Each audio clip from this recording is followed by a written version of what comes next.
sounds of the silence that allows for my mind to run around with my ear up to the ground. I'm searching to behold the stories that I told when my back is to the world that was smiling when I turned. Tell you you're the greatest, but once you turn, they hate us. Oh, the misery. Everybody wants to be my enemy. Spare the sympathy. Everybody wants to be my enemy. Right away, I swear I'll never be a sand away. My enemy. Right away, I swear I'll never be a sand. Look out for yourself. But I'm ready. Your words up on the wall as you're praying for my phone, and the laughter in the halls and the names that I've been called. I stack it in my mind and I'm waiting for the time when I show you what it's like to be worse fit in a mind. Tell you you're the greatest, but once you turn, they hate us. Oh, the misery. Everybody wants to be my enemy. Spare the sympathy. Everybody wants to be my enemy. Right away, I swear I'll never be a sand away. My enemy. Right away, I swear I'll never be a sand. Look, okay, I'm hoping that somebody pray for me. I'm praying that somebody hope for me. I'm staying with no. And good evening, everybody. Welcome inside Welland Stadium for a Thursday edition of Welland Jackfish Baseball. I'm Alec Murray alongside Reese Dumani.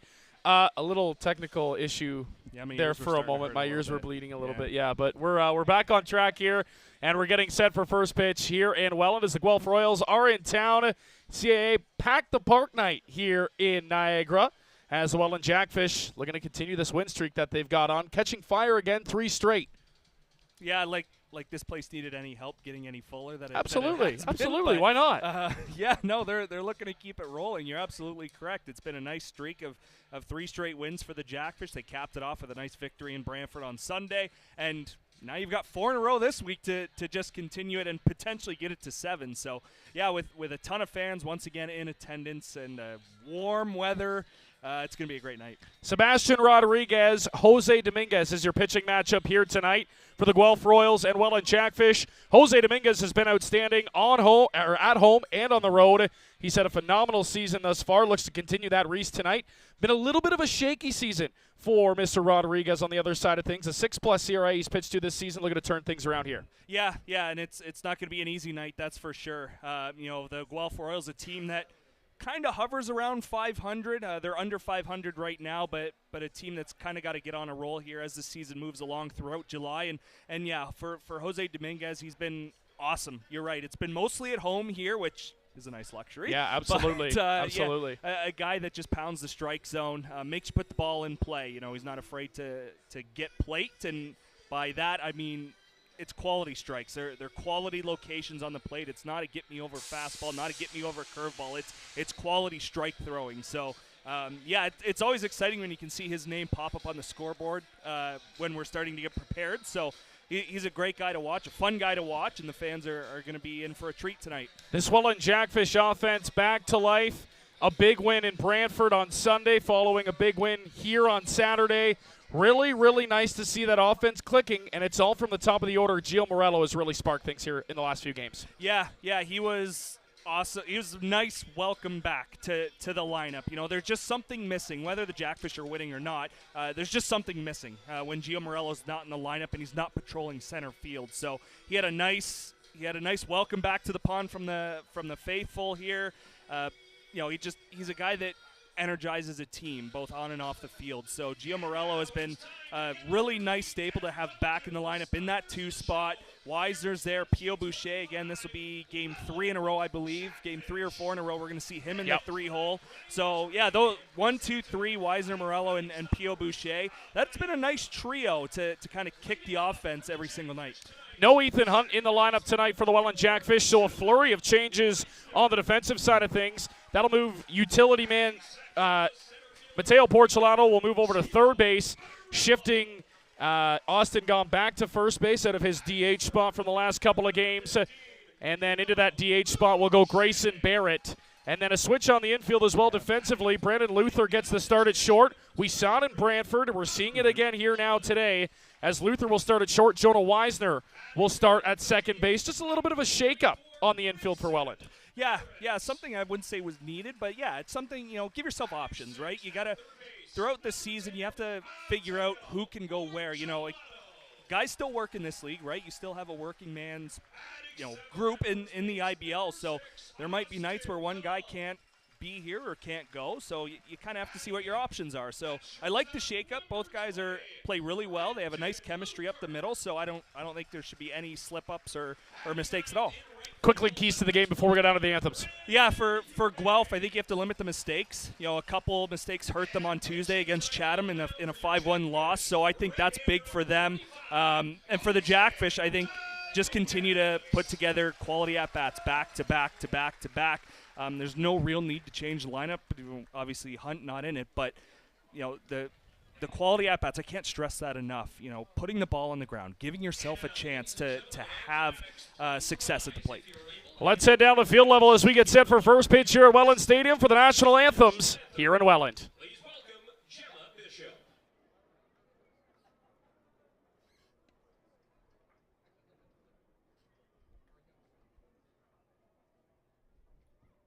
Oh, Canada, our home and native land, true patriot love in all of us command, cautum brasse porte pays, il se porte la croix, ton histoire est une épopée des plus brillants exploits.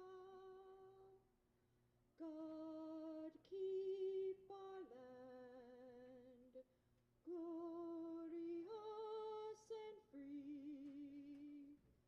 Oh, Canada, we stand on guard for thee. Oh, Canada, we stand on guard for thee. Fans, one more time, Gemma Bishop. And now, Fanatics, please direct your attention to the mound for tonight's ceremonial first pitch as we welcome the President and CEO of CAA Niagara, Mary Ann Wilson, to do the honors and kick off tonight's CAA Niagara Pack the Park night.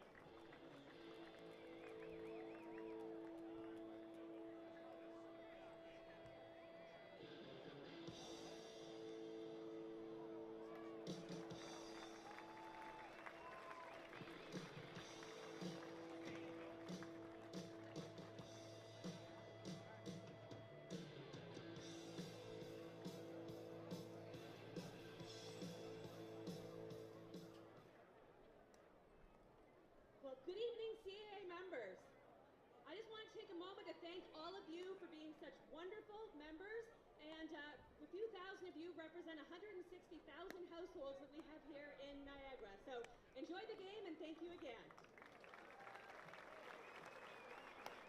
Fans, one more time, a big thank you to Mary Ann Wilson, the President and CEO of CAA Niagara.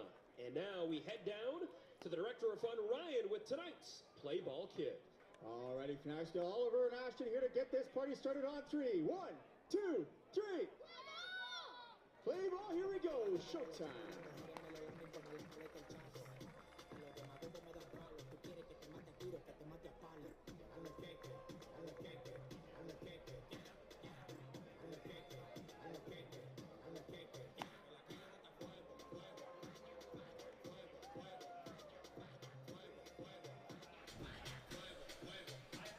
Good evening, everybody, and welcome back inside the pond. Alec Murray, Reese Dumani with you. beautiful, a little bit hot here for baseball tonight as the Guelph Royals are in town. Take a look at the starting pitcher tonight for your Welland Jackfish, Jose Dominguez. Stunning numbers and a 4-1 record, a 2.7 ERA and 32 innings pitched, 24 strikeouts, right up on that ballot in the All-Star game. Dominguez, another home start for the Welland Jackfish tonight. Looking to do what he's done all season long, and that's shut opponent offenses down. Reese here tonight in the Rose City in front of a packed house at Welland Stadium once again. Yeah, he's going to be in the strike zone. The Guelph Royals have to be ready, and he's in there early and often, so he gets a lot of first, second, third pitch outs.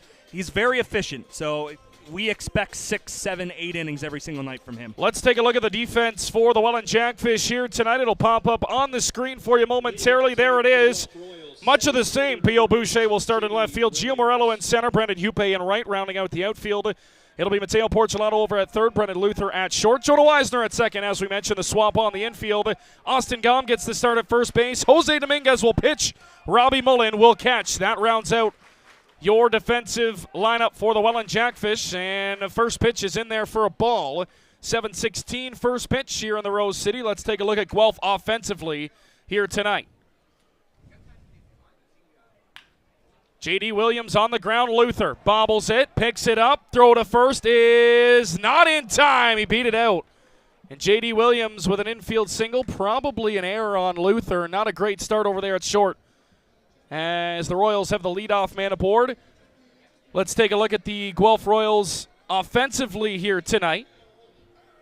Lining up, it'll pop up on the left side of your screen. There it is. J.D. Williams, mentioned him, lead things off. Blake Simpson will bat second and play second.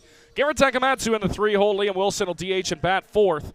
Matthew Ward, Andy Leader, Brando LaRue, Ethan Hammond, and Carson Burns will round out the lineup 1 through 9 for the Guelph Royals here tonight. Pickoff attempt over to first base. Back in is J.D. Williams safely.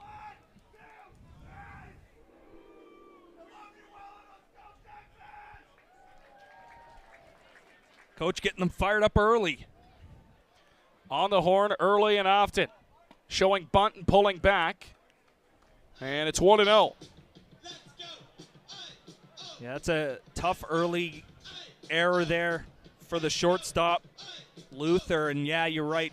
Now he wants the next one, and I think Dominguez will know that. He wants the next ground ball hit to him, and this time it's an opportunity to potentially turn two.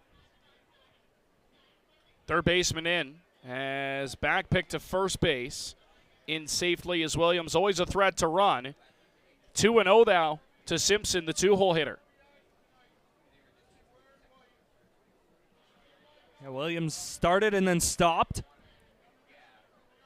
Again, Mullen, when you have a limit on your tosses over to first. High chopper going to be a tough play. Gom makes it on to first for Dominguez in time, covering, one away. J.D. Williams will advance into scoring position. And here comes the Royals star first baseman, Garrett Takamatsu, for the first time tonight. Number 4, Garrett Takamatsu. Yeah, no other option really there than to take the for sure out at first base, and even then, great hustle by Simpson down the line. Check out the numbers on Takamatsu.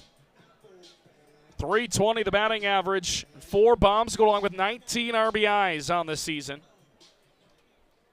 Always a threat, especially with runners on, Reese. Yeah, and this is a tough early spot for Dominguez with Takamatsu at the plate and a runner in scoring position. Breaking ball starts him off. Over top of it, 0-1. Williams will score on a base hit. Liam Wilson on deck. Designated hitter tonight for Guelph. Longtime member of the Kitchener Panthers, now in royal blue, as a strike is called in the inside corner, and it's 0-2. That's more like it from Jose Dominguez. Starts Takamatsu off soft there after pounding everything hard to the first 2 guys.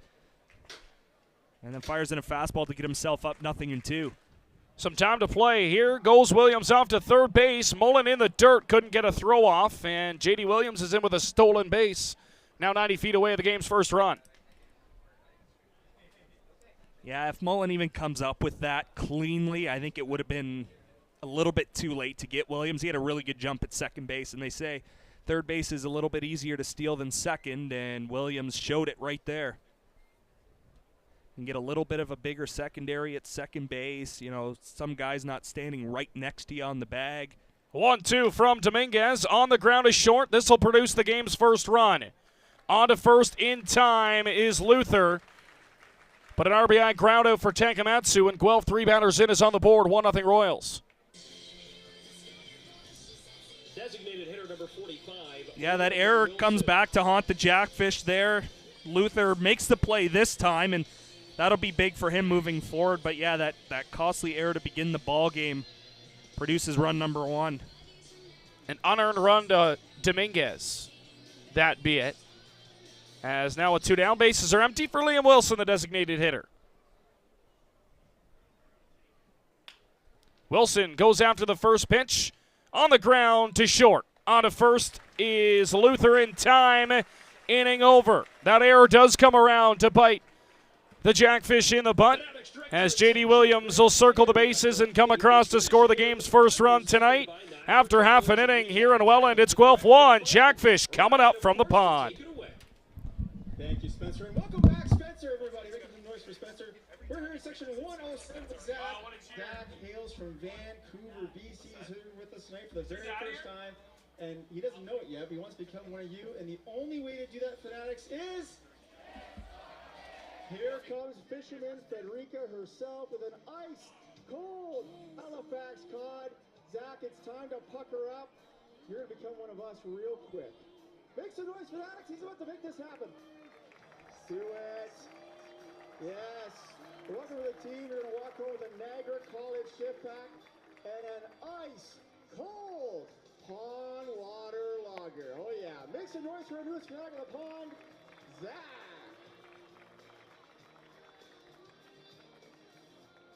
How does Fry sound? If Welland Jackfish pitchers tonight strike out 5 or more opposing batters during any home game this season, each fan of the ballpark can redeem their game ticket stub for a free medium French fry with any purchase at Welland McDonald's locations on Niagara Street and Lincoln Street. Also, Back inside the ballpark, taking a look at Sebastian Rodriguez, the starting pitcher for the Guelph Royals tonight. A 1-2 record, an ERA north of 6 for the young righty. Not an ideal start for him this season. Looking to right the ship here tonight in the Rose City. Going to be up tough against the league's best offense in Welland. Yeah, and the way things have started, I don't think we're going to see another 1-0 game like we saw between these two clubs a few weeks back. You never know, but yeah, he definitely wants to take advantage of this early lead for his club that his offense got him. Not more ideal than that. You haven't thrown a pitch yet, and you have a 1-0 lead to work with on the bump. As we'll get the throw down, let's take a look at the Guelph Royals defensively here tonight. There it is. It'll be Hammond, Williams, and Leader. Rounding out the outfield, Burns, LaRue, Simpson, and Garrett Takamatsu on the infield.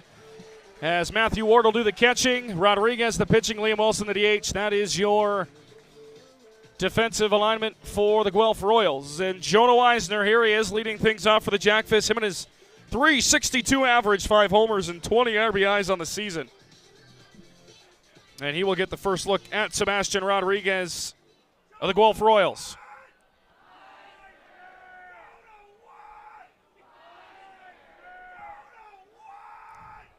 Coach is going to lose his voice in the first inning. Man, those vocal cords are getting a workout. Or a strain, I'm not sure which one. First pitch is a called strike 1. It's crazy to think we're approaching the middle of July and we're still talking about a guy that's got a +360 average. He's done it all. Bat on ball. 0-1 on the way. Called strike 2. And it's 0-2 quickly to Jonah Weisner. Yeah, and that's the thing. Big contact guy. He's only struck out 14 times in 105 at-bats. So defense has to be ready. He's going to put it in play. 0-2 on the way. On the inside, as that's a ball. 1-2, good take from Weisner.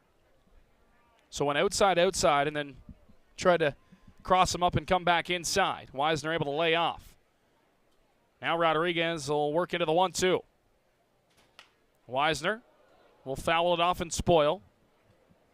Working quickly here on his first few pitches is Rodriguez. Yeah, and Weisner's going to fight. You know, he might be down 0-2 the first 2 pitches of an AB, but it's not at all a surprise if we start to see 6th, 7th, 8th pitch of an at-bat. It's the way he's able to battle. Did not have the arm to get it to first, and the leadoff man, much as the Royals had in the top half, is aboard for Welland. And I would say it was the same timing at first base, too. Throw getting there and the foot touching the bag just before Takamatsu gets it at first base. Yeah, heck of a play. For sure it'll be a single. But Weisner, a nice job hustling down the line. That's a nice hard 90 to begin his night offensively. So he'll nudge that average up a little bit more with that base hit to lead things off here in the bottom half of the inning. And now Gio Morello will step in. Oh, and now they're going to go over and talk to the starting pitcher, Rodriguez. Not sure what that conversation was about on the mound, but all is good. So the umpire signaling to the arm, so we'll keep an eye on it. Something to do with the rosin bag, maybe? Yeah, I wonder.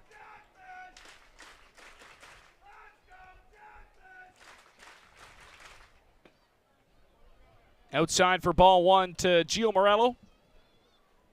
Driven in 17 this season, batting .325 on the year.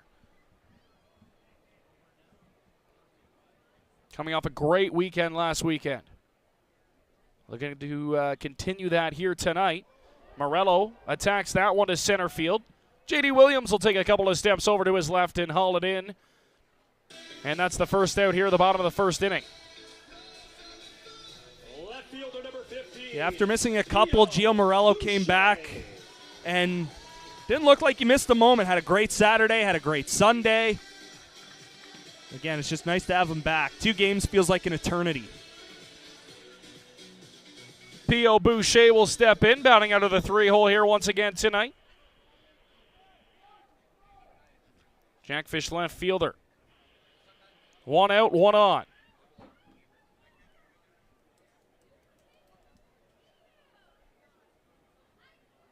Long pause for Rodriguez. Now starts him off with a breaking ball. It stays outside. Rodriguez trying to establish that outside part of the plate early on, Reese. Yeah, he is. I wonder if also the steel's in the back of his mind as well. A little bit harder with a lefty now at the dish. Weisner bouncing around at first base. And now time is called, late time.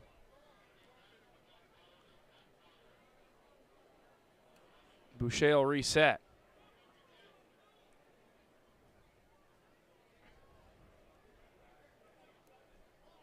Yeah, I wonder if the humidity's having an effect on the grip on the baseball. Rodriguez, he's gone to that rosin a ton of times here already in this first inning. Yeah, and it's probably something to do with the black sleeves again, as well. You know, making sure there's no white left over. It's almost in between every pitch he's going back to that.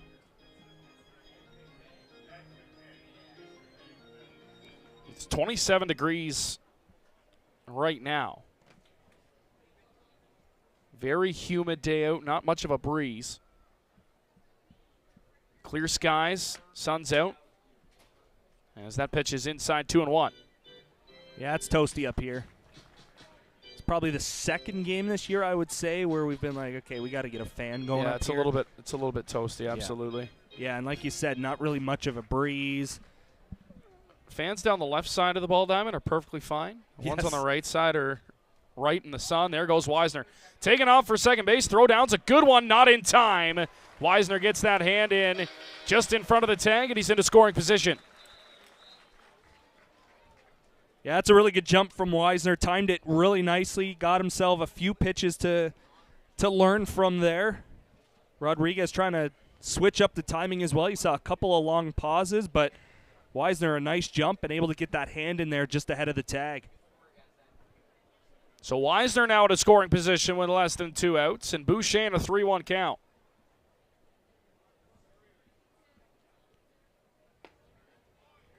And he's going to take downstairs for ball 4. So Boucher draws a 5-pitch walk, and now the Jackfish with 2 on here in the bottom of the first for Robbie Mullen. The catcher number 23, Robert Mullen. Let's see if Mullen can get into one here. You know, he's been driving the baseball nicely all season long, but it's been a few games since we've seen a bomb from number 23 here at the pond. Trying to get to double digits on the year. He's sitting at 9, but on 1,100 OPS on the season for Robert Mullen, and he steps in at a big spot here in the bottom of the first.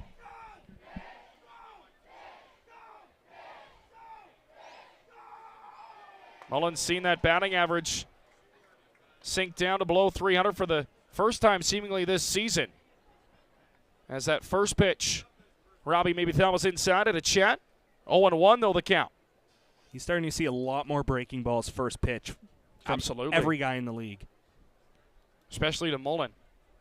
Double steal intact. Mullen's going to put it into play. Going to keep him out of the double play, though. That double steal. Throw on to first is in time. That would have been the end of the inning, Reese, if not for the double steal. But now the Jackfish with 2 in scoring position.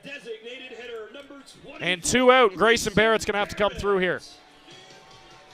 Yeah, it's that clutch hitting that was absent for a stretch of about 2 weeks or so. It's come back over the last 3. And yeah, Barrett's got an opportunity to drive in a couple of runs. You would have to imagine that a single scores 2 here with Boucher on second base.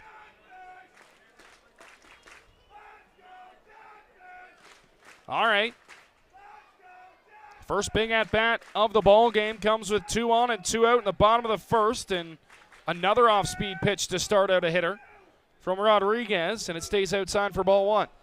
Say on all of the lefties so far, he's been looking to stay away from them, and there's a nice hole on that left side for him to shoot the ball to. Grayson Barrett lights one up, right center field. You can watch it fly.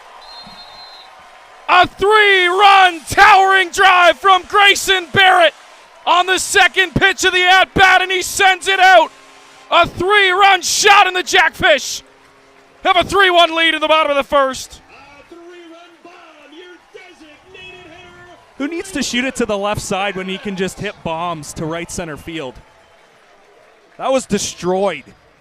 Wow. The outfielders gave it a look, and they're like, no, we're not catching that. That's a nice answer from the Jackfish in the bottom half after an error comes back to bite them. And at that, Reese, with 2 outs as well. Yes, 2-out clutch hitting is present early in this game. Gets the crowd back into it, gets them on their feet, gets CJ onto the top of the dugout. CJ push. It's a hot day to do push-ups on the top of the dugout Yeah. tonight. Him and Ryan are matching today, too. They are. Is it Twin Day or something? I'm not National sure. Twin Day? He looks good, though. First pitch is called strike to Mateo Porcelano. Well, how about Grayson Barrett, his 6th home run of the season? The guy who is, we've talked about it at length, came in last season as a bench bat. Couple of big opportunities. That one's now sliced to left field. Jogging back is the left fielder, Ethan Hammond. He dropped it.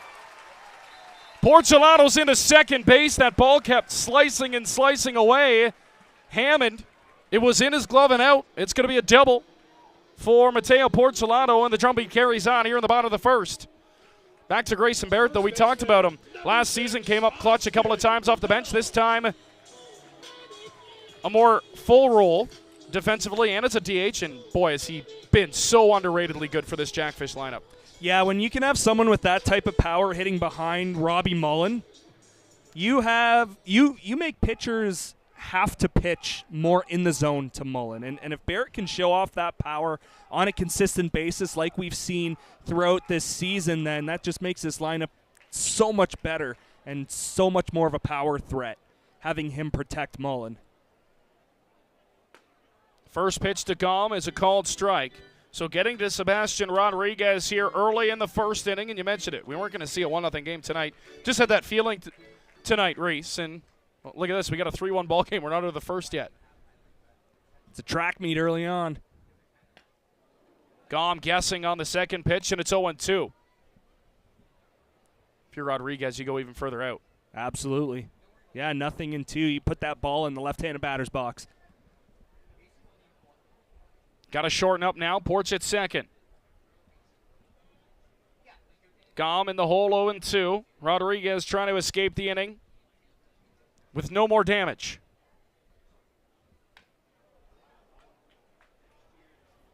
As Gom stays alive and fights it off. Looked like that's what they were trying to do. It just stayed a little too much over the heart of the plate.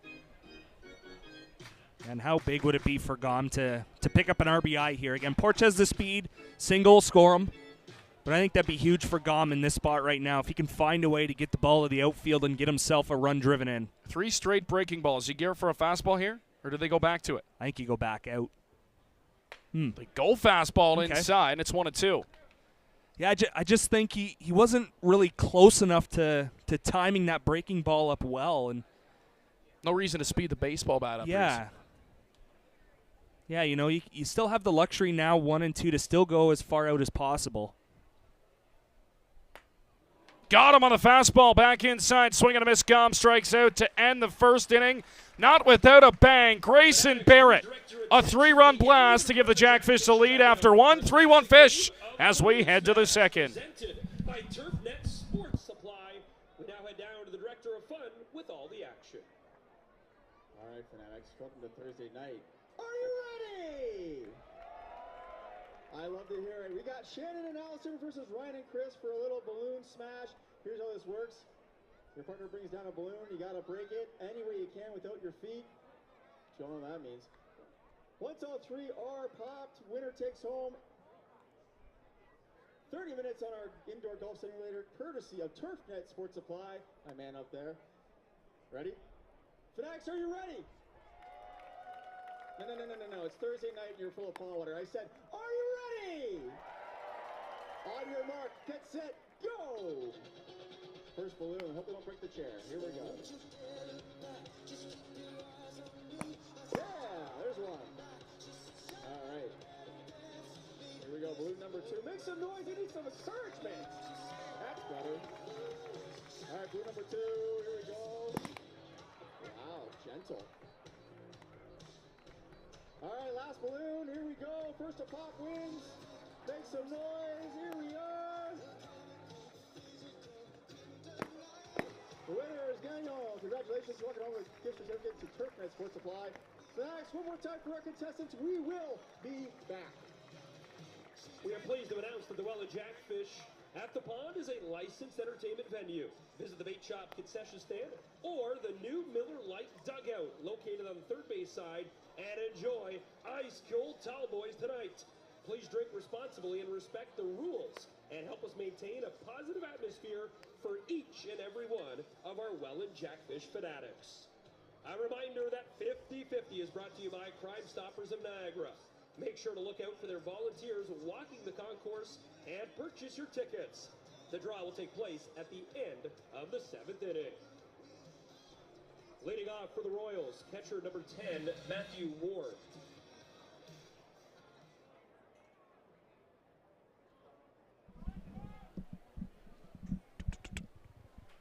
Top half of the second. Jose Dominguez back to work for the Welland Jackfish. And now all of a sudden he's got a 3-1 lead as the first pitch is called ball 1.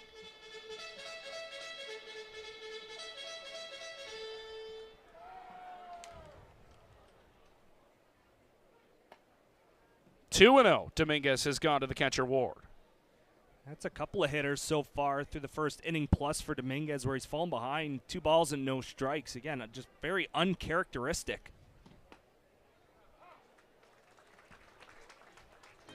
Two and 1 now as Dominguez finds the zone.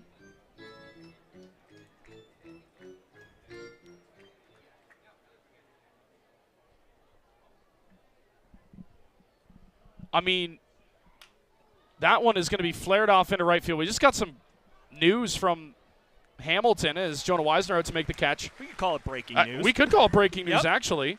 So the Hamilton Cardinals have basically cleaned house in their front of staff. Right field Chris number Payano, 11, Andy Daniel Jagedo, and Dean Castelli have all been relieved of their duties. Luis Bernardo's been named the field manager for the Cardinals going forward. So cleaning house. Hamilton, in the middle of maybe underwhelming season Yeah, I would to say their that. standards in Hamilton. And yeah, and that's tough. The All-Star game's next Sunday. I was just thinking the same thing as a grounder to third. Porch on to first in time. Quickly 2 down. Wow. So Bernardo is going to be the starting catcher and field manager. I guess so. And then Angel Castro's been now named the pitching coach. Okay. Jamie Luer is going to be head of player development. So 3 new hires in the front for the Hamilton Cardinals. And, yeah, I mean, they made a couple of big offseason moves. I mean, Fernando Rowney being the mainstay, the big name, right, if you will. But John Salazzo also in there. A couple of nice additions. Owen Boone. I mean, he has been as advertised, but you can kind of say the rest have been underwhelming, to say the least. I mean, Rodney's got 3 saves, but he's got an ERA north of 7. John Salazzo hasn't been the John Salazzo we've been used to seeing. I mean, 1 home run on the season for him. So the additions just haven't lived up to it, and I guess they thought it was time to make a change as Dominguez pumps in strike 2. Yeah, you're right, and I think, and we even said it when the Jackfish and the Cardinals had their home and home, I believe it was 2 weeks ago. We're looking at the starting lines. We're like, wait, Duncan's hitting 6th, really? You know, just something that we're like, not used to. And, you know, you can get production out of your 6-hole for sure. It kind of lengthens your lineup a little bit, but also Tyler Duncan's not a number 6 hitter at all. That one is hit well to left field. P.O. Boucher's got a beat on it onto the warning track. He makes the catch in time. Inning over. So through 1.5 here at Welland Stadium. Dominguez throws up a 0. We'll be back for the bottom half of the second. 3-1 Fish early on here in Welland. Get ready, Hamilton. It's the 2025 IBL Home Run Derby and All-Star Game. Hosted by the Hamilton Cardinals at beautiful Bernie Arbor Stadium. Watch the league's top sluggers crush moonshots in the Derby. Then see the best of the best go head-to-head under the lights in the All-Star Game. Grab your tickets now at HamiltonCardinals.com because this summer, the stars shine brightest in Hamilton. Your time is now. You're ready for your next big step. Niagara College is a proven leader among Ontario colleges. Our students are prepared to succeed and drive innovation locally and around the world. Our supportive student culture and state-of-the-art learning facilities help you achieve your dream. Choose academic excellence. Choose experiential learning. Choose career success. Choose Niagara College today. Visit niagaracollege.ca/apply.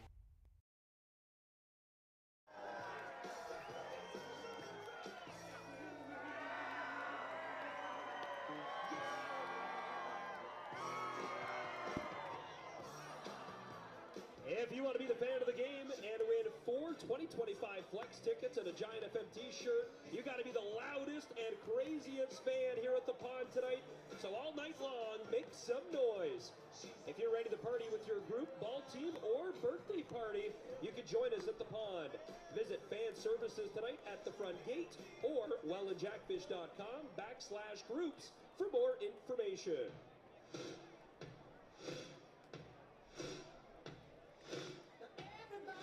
Leading off for the Jackfish, shortstop number 20, Brendan Luther. All right, bottom of the second inning. Alec Murray, Reese Duanny, thanks for joining us on a toasty one here in the Rose City. And Mr. Luther will lead things off here in the bottom half of the second inning against Sebastian Rodriguez. It'll be Luther, Hupe back to the top of the order, so 8-9-1 due up for the Jackfish. Should mention, All-Star voting has closed now. The full rosters will be announced tomorrow live at 9 a.m. You can tune in, I believe, on YouTube as they will do the All-Star starters and reserves selection show at 9 o'clock in the morning. So feeling like getting up early on a Friday as that one is fouled off. 1-1. Well, if 9 o'clock's early for you. Tune in at work. Well, you work at a golf course. You're up early enough. I'm up at 4:30, so. Yeah. You know, we're both in the radio, broadcasting, TV, media business. We're used to getting up early. Yeah. I mean, it's been 3 a.m., 4 a.m. for the last 5 years of my life. That's like mid-after. That's lunchtime for a lot of us. Yeah. Luther in a 1-1 count. And Expect Boone and Payano will be the starting pitchers for that game on the 20th. Highest vote getters. And both very, very well deserving. I mean, both of those guys have been lights out. We spoke on Ewan Boone briefly earlier in the top half of the inning, but, I mean, he's been stellar again this season for the Hamilton Cardinals. Yeah, it helps that it's at Bernie Arbor Stadium that he's going to start, but you're right, he's got the numbers to back it up. It's not one of those, oh, it's your home team, you're going to start. Luther, a towering drive to center, slicing away, but Williams able to track it down in front of the warning track. Boys, the ball flying here tonight. And the leadoff man's retired here in the second. Yeah, ball really flying. That's left, center, and left. We saw a ball last inning from Porcelato do the same and eat up the left fielder for the Royals, Hammond. Yeah, that's one of the things that can, other than it being a huge outfield here at Welland Stadium, is at any certain moment the wind can change and the ball will just start carrying so deep to the ballpark. It's those in-game adjustments that can help you win or lose a ball game.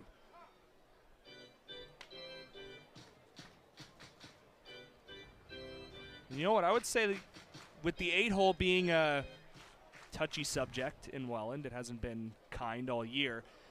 The last few games, a lot of balls have been squared up by the number 8 hitter. Again, we're not seeing a hit every single time, but we're starting to see a lot better contact. And again, it doesn't make a difference who's in that 8 spot, but we've been seeing a lot better contact from that number 8 hitter. Just not the results just yet. As Hupe, high chopper, that's going to be foul. Everybody clap your hands. Come on, y'all. Check it out, y'all.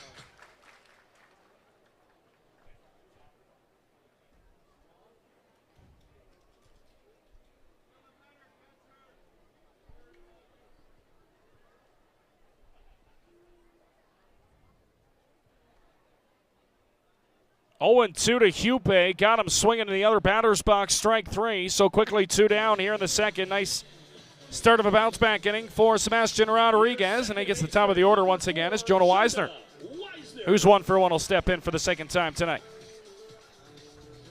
Yeah, for Weisner, it was a hustle single. He hit it up the middle. A great play from Simpson, but the hard 90 from Weisner got him a single to kick things off. 1 of 3 runs across the board last inning. So here is Weisner with 2 down, nobody aboard. 3-1 Jackfish here in the second. Weisner, hot shot foul down the first base line. Heads up. A little bit of a battle for the baseball in foul territory as well. See that quite often at the pond. Take a look here at the IBL standings. Jackfish still remaining up top, 17-6 on the season. A couple games ahead of the Chatham-Kent Barnstormers. We saw them last weekend as it's fouled off. You look at the middle here. Guelph 11-14. Hamilton, there they are, 2 games below 500 at 10-12. Toronto 12-13, and Barrie 13-10. London even kind of falling into that middle gap now, 14-10. They've been a little bit cold as of late. I mean, anything can happen from 3-7 at this rate. Even Kitchener with 9 wins is kind of creeping right up on there. So a very competitive season thus far in the IBL. Yeah, it's really been spread out, you're right. And Hamilton, you can look at it, they're 2 games under 500. That's really not that bad. For the Cardinals' expectations, I think it is, and that's why we saw them cleaning house. But you're right, it's kind of a log jam right in the middle of the standings there, approaching the middle of July. Swing and a miss from Jonah Weisner. Second strikeout of the inning for Sebastian Rodriguez. He throws up a 0 as he goes 3 up, 3 down. Let's head to the top of the third. 3-1 Fish lead here in City. We'll head right back down to the Director of Fun with Ryan, who has our contestants. All right, thank you again, Spencer. We got Sheldon and Jen versus Seth and Hannah for the CAA Niagara Stack and Dash contest. Here's how this works.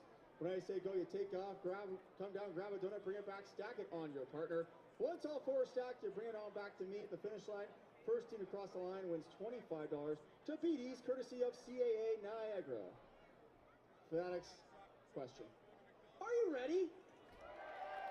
That's so much better than last time. All right, contestants, are you ready? Well, you're kind of ready. We'll see what happens here.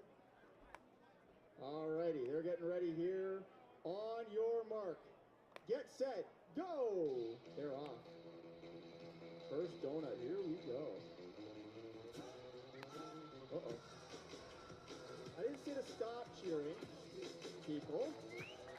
That's much better. Alrighty. Oh, the milking it. You know how that goes here in the pond. Wow. Come on, Sheldon.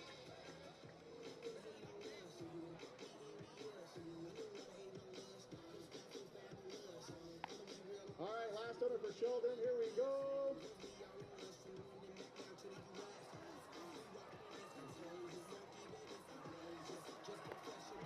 It all comes out in the wash here at the Welland Stadium. Here we go. Something like dash.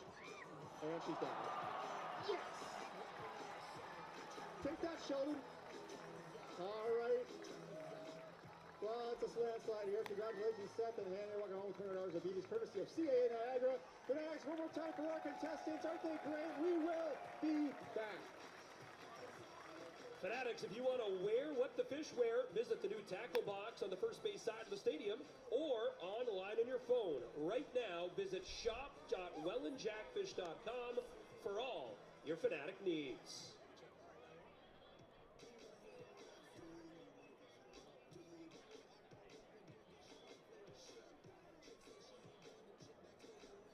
Leading off for the Guelph Royals, left fielder number 28, Ethan Hammond.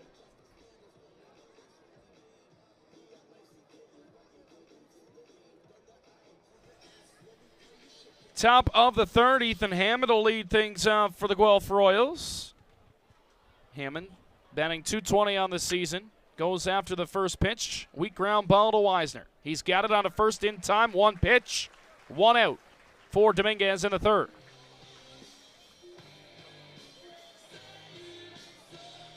And this will bring in Carson Burns, the third baseman. Carson Burns. Pretty much the scouting report on Dominguez. He likes quick outs. He likes balls in play. Again, he'll pick up his occasional strikeout, but you know, when the McDonald's promotion of free fries after 5 Ks is pretty well automatic for anyone else on the staff. But when you get Dominguez on the hill, he'll average around 2, 3, 4. He might get to 5 strikeouts in an outing, but again, he lives off the ball being in play. Fly ball to center. Gio's under it to make the catch. 3 pitches. He's got 2 outs here in the third.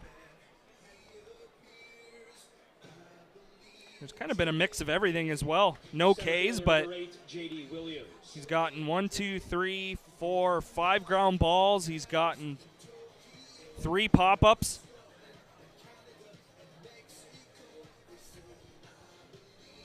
So again, if you're on defense, you got to be ready for a baseball. Always on your toes. Again, that's also the best way to keep your defense engaged.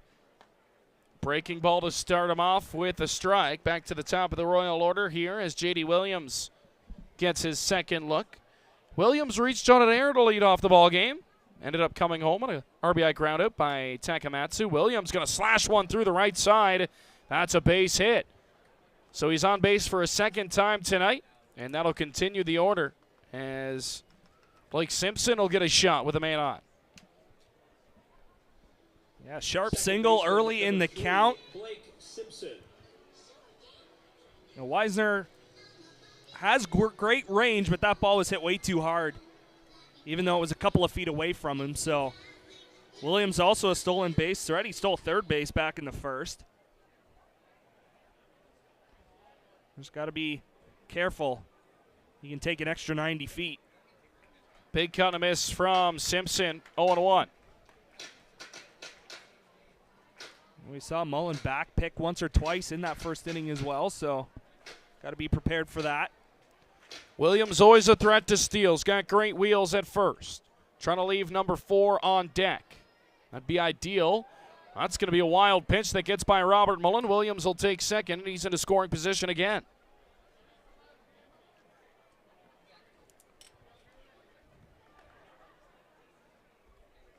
So now a 1-1 count to Simpson.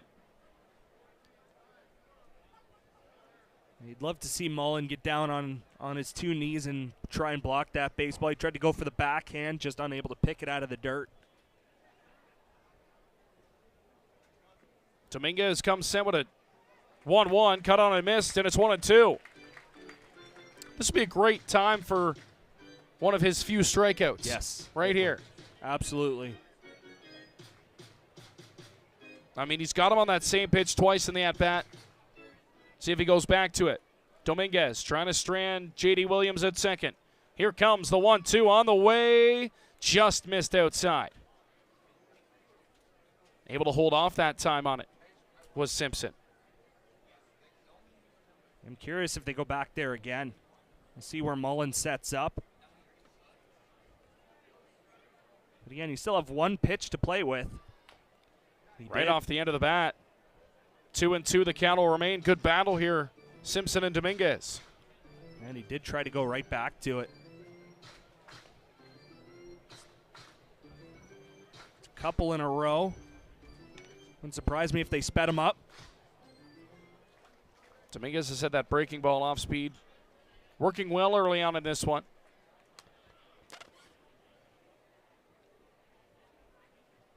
We'll do the 2-2 once again.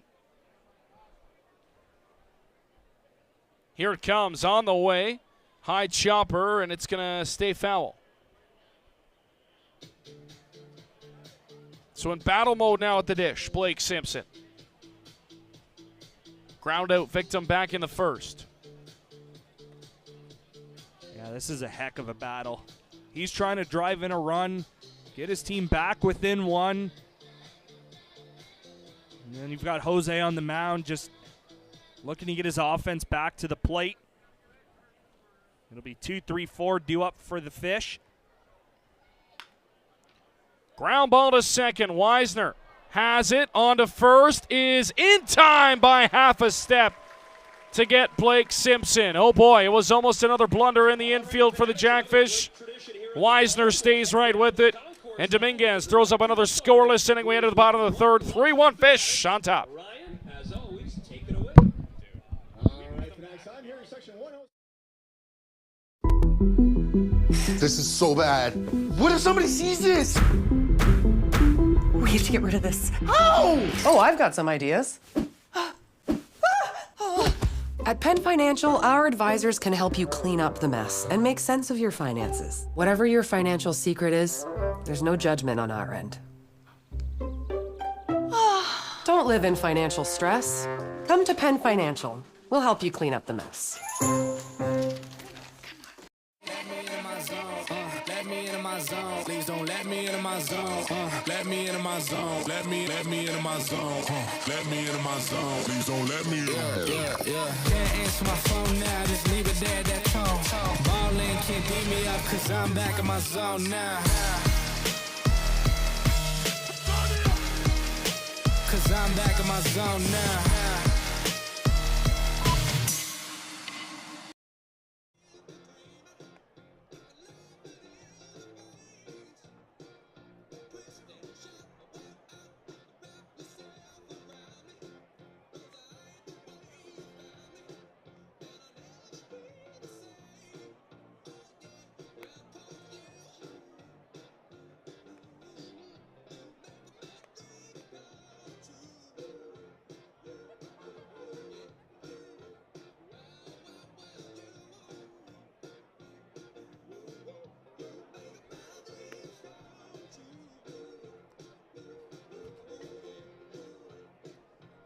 Wherever you may be tuned in from, right here in Welland, maybe the Royal City, maybe elsewhere. Alec Murray, Reese Dubany with you as always. One other IBL game around tonight in the league. It's Hamilton and Kitchener. We'll keep you up to date on that one. Currently in the second inning, scoreless. First pitch on the bottom half of the third is a wave and a miss from Gio Morello. Gio will fly out victim back in the first to center.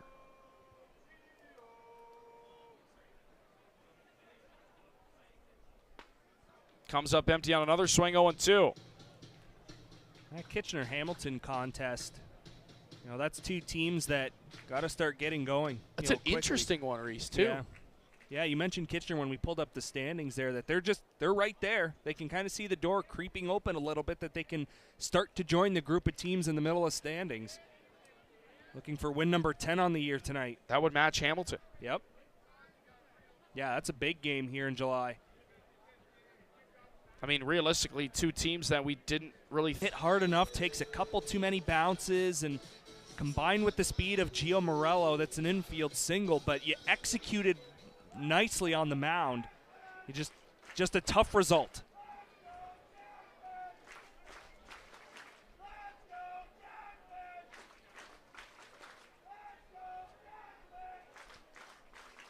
Offering to Boucher, comes up empty 0-1.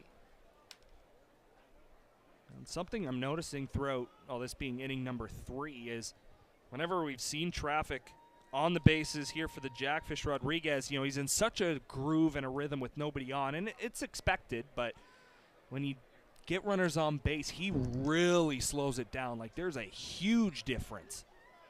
Gio's going to take off. Throw down is a good one. It is in time. They called him out. Gio thought he was safe. And he's not a fan, but he's going to be called out at second base, and that erases the leadoff single. See Gio having some words with the umpire on his way off. But just like that, the leadoff man is retired.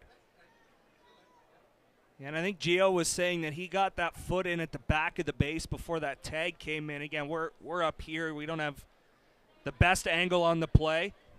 It was bang, bang, that's for sure. Yeah. Yeah, that's Jeff Rose. I think that's the 4th game we've seen him here in a row. In the Rose City.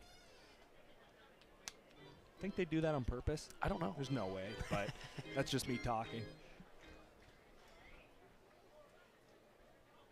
2-1 on the way. Outside corner, 2-2. I also give credit on the tag. That's a quick tag. Again, a bag that we thought Morello had, much like Weisner back in the first. That quick tag just got him on the leg. Full count now to P.O. Boucher.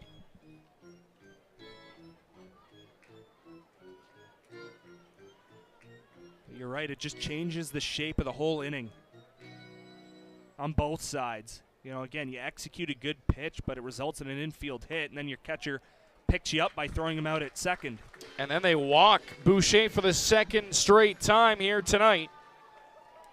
And now instead of 2 on and nobody away, you got 1 on with 1 out, and here's Robbie Mullen. Yeah, and I like the aggression. Again, if you're not being aggressive, you're not playing the game the right way.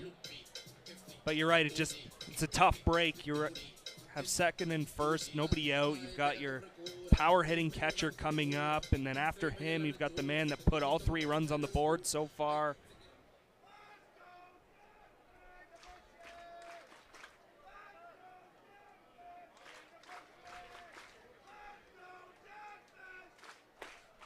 Mullen inside. I'll check it down. He definitely didn't go around. 1-0. Just because Gio got thrown out doesn't mean you stop being aggressive either. Absolutely. You know, you tip your cap to the catcher for a great arm, but you continue to try and get the extra 90 feet.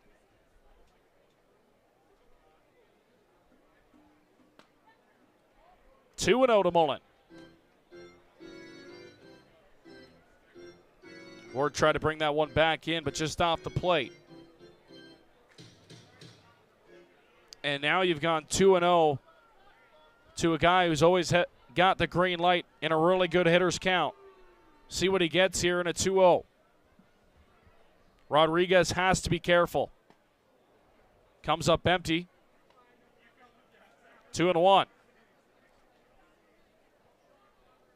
There's no such thing as a fastball count anymore. 2-0, you expect something hard to try and get yourself back into the count, but it's the opposite now. You know, 2-0, it's not guaranteed. It's going to be something hard. Boucher's going to take off. Mullen on the ground. Going to stave out of the double play once again with the runner off. But now 2 away. P.O. Boucher into scoring position for Grayson Barrett. eerie similar to the first inning, Reese. It is. It would have been an exact replica of the first inning if Gio hadn't got thrown out at second. Yeah, a ground ball to the shortstop. Mullen being the only play at first. Yeah, you're right. You're just missing a runner at third right now. So here's the guy who got him in the first inning. Grayson Barrett, a 3-run shot to open the ball game. It was with 2 outs. But no protection there for Barrett, as he's got to hop up and try and walk it off. I do remember, too, P.O. Boucher was at second base as well when Barrett hit that 3-run shot off of a walk. Deja vu. Yeah. I'm down for a similar output. Another Barrett bomb. His 6th of the season in the first. He's going to walk this one off, or try to at least.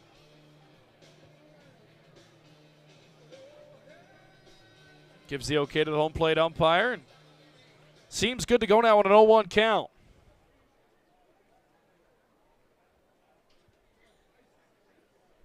Rodriguez comes set. Checks back at second, now comes home. Barrett comes up empty 0-2.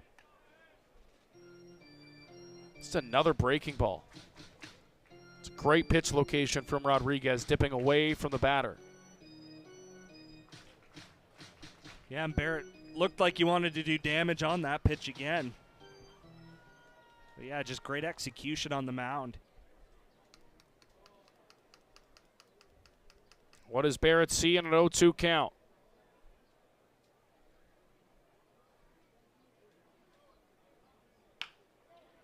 Chomps one on the ground to second. Gobbled up there by Simpson. Throw to first is just in time. Barrett racing down the first base line, just unable to beat it out.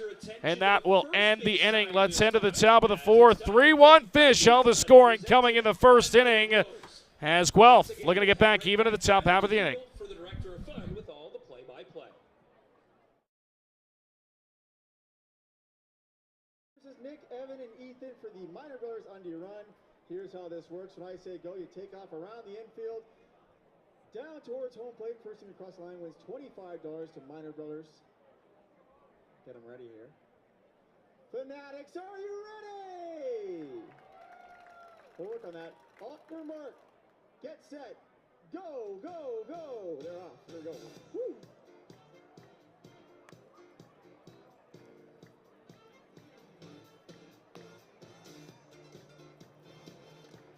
Alrighty, doesn't look real close here. We got some stragglers in the back.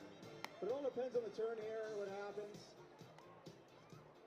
They look like they're going to take this one away.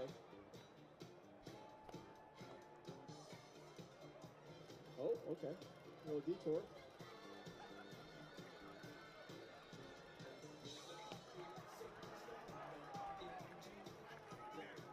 Where are you guys going? All right, congratulations, Nikki, Evan, and Ethan, tonight's Undie Run winners. Tonight's One Time for contestants. We will be back.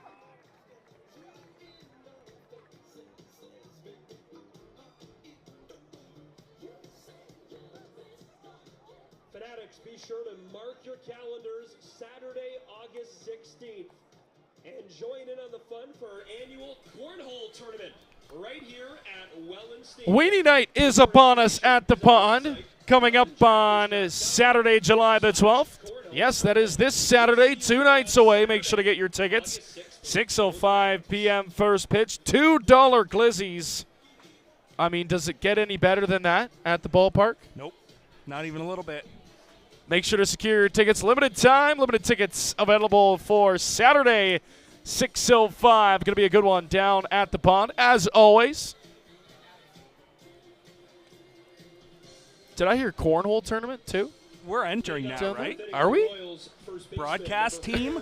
Oh, I suck at cornhole. Really? All right.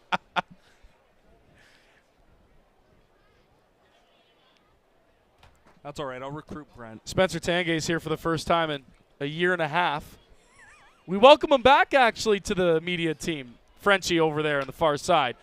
Takamatsu launches to left, and that ball is gone. Garrett Takamatsu opening the 4th inning with a blast as he welcomes Dominguez back to the mound. And the Royals are back within 1, and that's exactly why you want to pitch with him with the bases empty. Yeah, the most damage he can do is just 1 run, and he didn't wait around. Gets his team back within a run. Just a line drive that was destroyed to left. He knew it. Again, you give it the courtesy look, but you know deep down you don't have a chance on that baseball, and you just let it, you just watch it fly. Little flip of the bat. He knew it right off the crack. And now here's Liam Wilson. Now gives him 5 homers and 20 ribbies. The All-Star game. Should be. We'll find out tomorrow morning. Yeah, we'll find out at 9 a.m. Probably just a bit after. Yeah. I doubt they do first baseman first. I mean, he has been above and beyond one of the top first basemen, not only on that side of the division, but in the entire league. Yeah, he's been doing damage like that for a number of years. Going back to when he was in Toronto, of course, moving over to Guelph.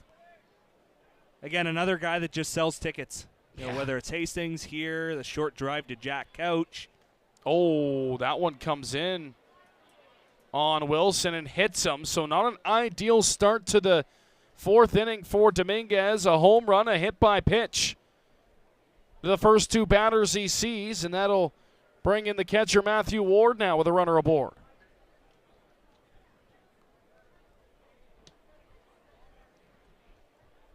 Now the trainer's going to go take a peek on Liam Wilson, make sure he's all right. Number 10, Matthew Ward.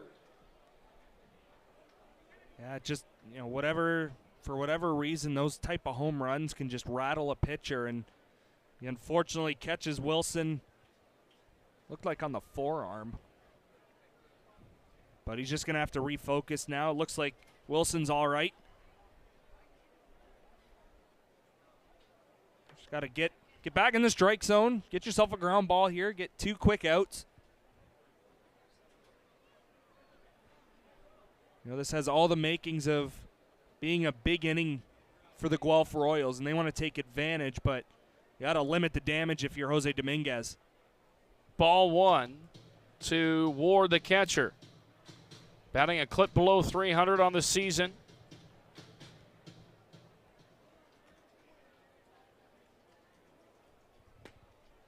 I'm just very interested to see, Reese, who it will be on the other side of things for the backstop, the catching position.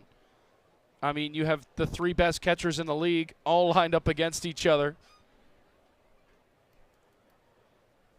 I mean, Eduardo Diolio over in London has had a fantastic offensive season. Robert Mullen has been MVP-like this year for the Welland Jackfish. And Chatham Kent has a pretty good backstop of their own in Fukuda. He's batting well over 350, just a great contact bat. We saw him here last weekend. I mean, the 3 best offensive catchers going head-to-head in the All-Star game voting. And we'll find out tomorrow morning which one will get the start, which 2 will be on the bench. Yeah, because one of them could easily start as the designated hitter, too. Absolutely. Right? Oh, and this inning is quickly unraveling here. Dominguez, a 5-pitch walk. And now Robert Mullen's going to go out and have a chat with his starter. So not something we see from Dominguez regularly. Starts out with a home run, and he's lost the zone here all of a sudden. Mullen out to settle him down, but now runners at first and second with nobody away. Yeah, that's just walk number 9 this year for Dominguez. So that tells you a lot, other than from us watching him all season long. But those numbers kind of back up what we're saying. It's just he's in the strike zone. It's very rare. Showing Bond is leader. It's going to be foul.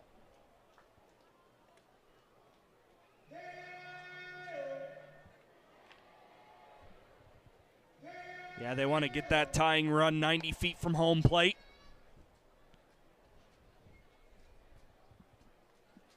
That's the 2 guys that came over from the Kitchener Panthers, Wilson and Leader. Leader trying to move Wilson over. Leader's been an IBL staple over his career, as that one is going to be fouled off. 0-2. I mean, the damage even he did last year in the postseason to the Welland Jackfish in round 2. Big part of that Guelph team going all the way to the finals. Ultimately ended up getting swept by Barrie, but everybody got swept by Barrie last year in the playoffs.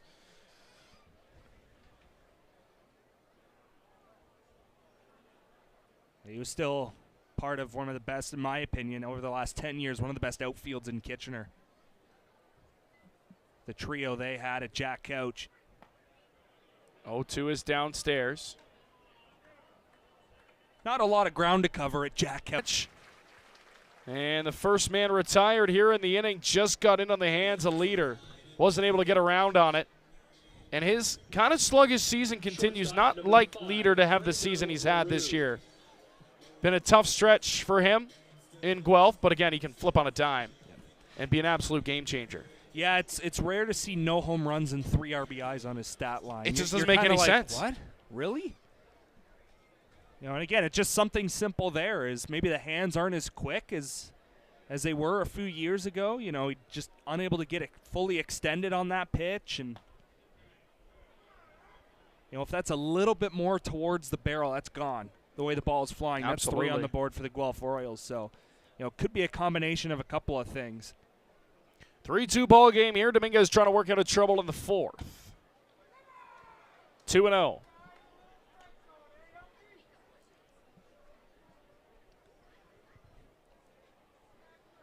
Home run hit by a pitch and a walk in the inning for Dominguez. Like I said, it has all the makings of being a big inning or a crooked number for the Royals, but it's on the Jackfish defensively and Dominguez. Get back in the strike zone, but just to limit the damage. Can't load the bases here. This is really the first time we've seen him struggle to find the strike zone. He's gone 3-0 on LaRue now. I mean, silver lining, you're near the bottom of the order. But it doesn't mean much if you can't throw a strike. There it is, on the outside part of the plate, 3-1. So that'll move LaRue in motion at the dish now at least. Yeah, exactly. As much as it is the bottom half of the order, you got to make them want to hit it. You know, if you're not close, then it's just free pass after free pass. See if he can't get a ground ball here. High chopper to third. Porch has got to back up on it. He'll go to second for one in time. Just in time. And they do get an out. 2 down now, runners at the corners, and it's going to have to be a base hit from Ethan Hammond to score any more runs in this inning for Guelph. Yeah, and Mullen will go through his signs here with the infield, making sure they're on the same page, what they're going to do if LaRue decides to take off from first base. You know, normally you just fire it down, get that third out. There'd be no chance for the runner at third scoring before a tag would be applied at second, obviously unless they stop and get themselves into a pickle. But, you know, here you'd like to just be able to hold your spot and get an out at first base and get back to the dugout. Pitches in the dirt from Dominguez, 1-0. Hammond, a ground out victim back in the second. He's 0 for 1 tonight. He's got Wilson at third. He was hit by a pitch. He's got Matthew Ward over at first, who walked.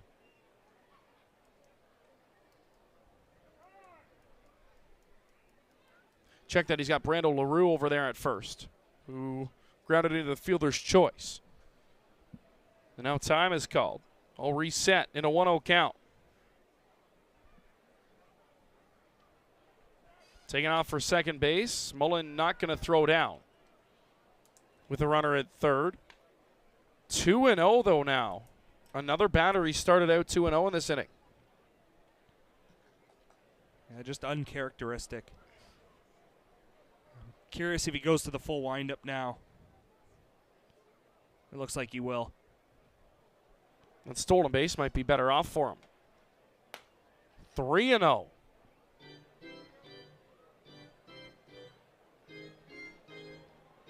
And again, as much as it may be the bottom of the order, but they will be very happy to take their walks if it leads to a run. Really laboring here in the inning. Finds the zone, now 3-1. No movement in either pen yet.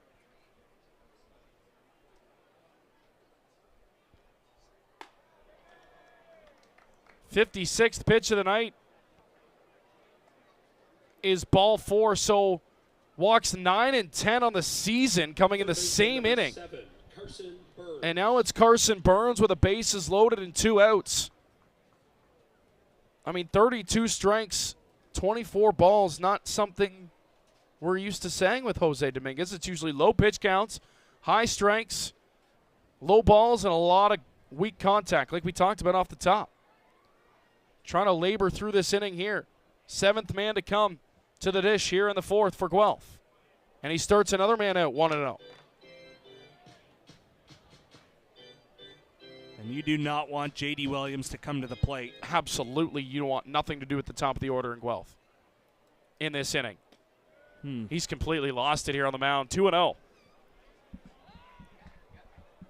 Tried to catch him sleeping at third. You know, Robbie Mullen knows Dominguez is off here in this inning. He's trying any way to get an out he can. Yeah, he's trying to find an out on the base paths.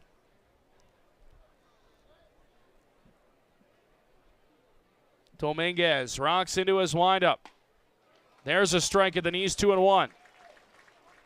Yeah, I hate get me over fastballs just as much as any pitching coach out there, but you needed to get me over fastball there if you're Jose Dominguez. You know, if I Burns it, that was probably an automatic take till he saw a strike. 2-2. Now he's a pitch away from getting out of the inning. I mean, you have to have Burns here in this situation, like you said. Have to, absolutely. In no stretch of the imagination do you want J.D. Williams coming up with the bases loaded or less, runners on in this inning. Yeah, because at minimum it would be 3-3. Yep. With him coming to the plate. Chance to really put a bad number on the board.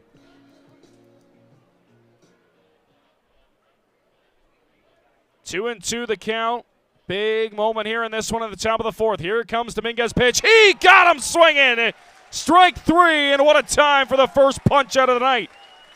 For Jose Dominguez, he works himself in and out of trouble in the 4th. The lone run crossing. Garrett Takamatsu's solo shot to lead off the 4th. It's now a 3-2 ball game. We head to the bottom half of the inning. Jackfish remain on top here in Welland. When we at Miller Lite set out to brew a light beer, there came a moment of truth. When we had to choose great taste or 90 calories, we chose both. Tastes like Miller time.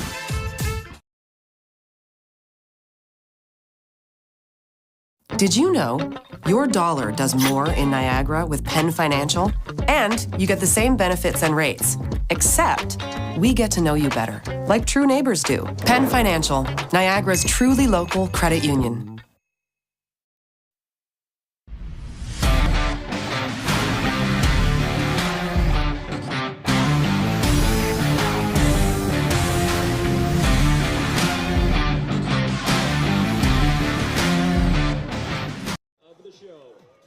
JackFish.com/tix, T-I-X, to purchase your tickets for tonight's game and, of course, the remainder of the regular season. Head to the bait shop now or visit Denise at the Catch Beer Bar on the third base side and enjoy an ice-cold pond water lager or Slippery Fish Light by Newark Brewing. Please drink responsibly.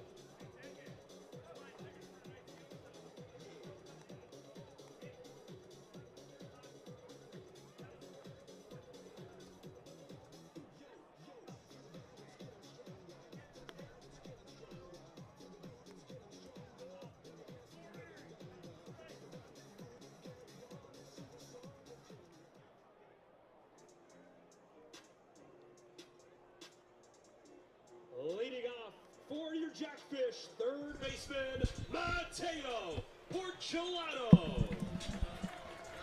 So 51 pitches through 3 innings for the starter, Sebastian Rodriguez, who's made one mistake in this ball game, and that's been the pitch to Grayson Barrett that left the building. He will start his 4th inning, and looks like the Royals are going to get something going on down that right field line as bullpen catcher is heading down there. A couple of arms as well.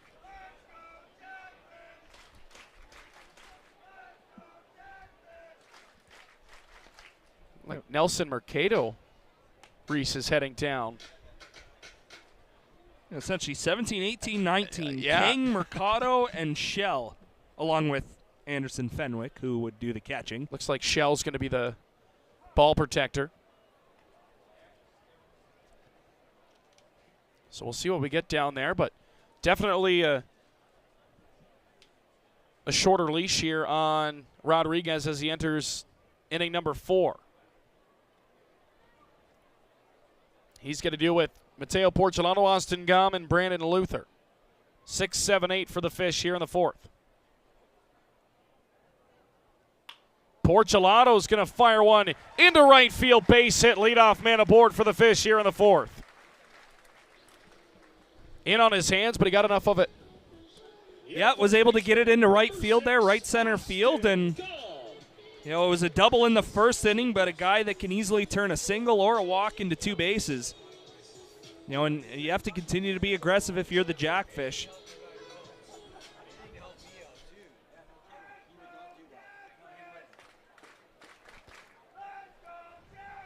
Here is Austin Gum, who's 0 for 1 with a strikeout tonight. Long pause on the mound, now coming home in the dirt, 1-0, and when Porch is on base, he's thinking steal number 13 here in the back of his head. Yeah, just trying to pick up the timing from the Royals right-hander. Rodriguez trying to play with it a little bit. 2-0 to Gum, might be affecting his pitches though here. Yeah, tried to speed things up there. Jackfish are 1 for 2 tonight, stealing second base. Wisner successful in the 1st. Morello unsuccessful in the 3rd.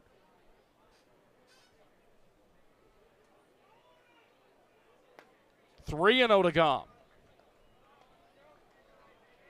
And now, no way Porch is going to be going on a 3-0 count. No, those pitches really haven't been close enough. He's done his job, though. He's in the mind of the pitcher, Rodriguez.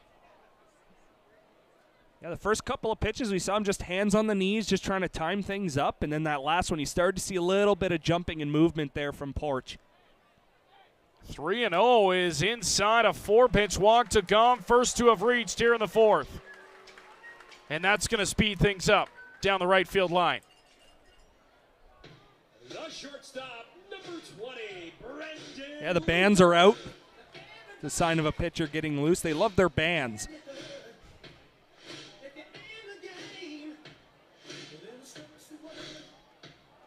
Here's Brandon Luther. Batting .370 on the season. He had a big swing in Brantford on Sunday afternoon, a 3-run blast. You could kind of see it. Wish partially. I heard it. You couldn't hear it, but you could kind of see it. Nonetheless, it left the yard. He was a player of the game on Sunday afternoon in a big win in Brantford. Showing bunt now and laying a perfect one down. Bases are going to be loaded. Wow. Wow. Is that a hit out of the 8-hole? Yeah, it is. Yeah, it is. Wow. What a bunt by Luther. Perfection. Can't do it any better than that. That was I'm not a huge fan of bunting, but when you can do it like that, man, that you try to get it down because you have one job in mind, and that's to move runners up one base. But to put it in such a spot that no fielder even touches it before it stops moving, and they were expecting it. It's not like Guelph wasn't expecting a bunt either. That was beautiful.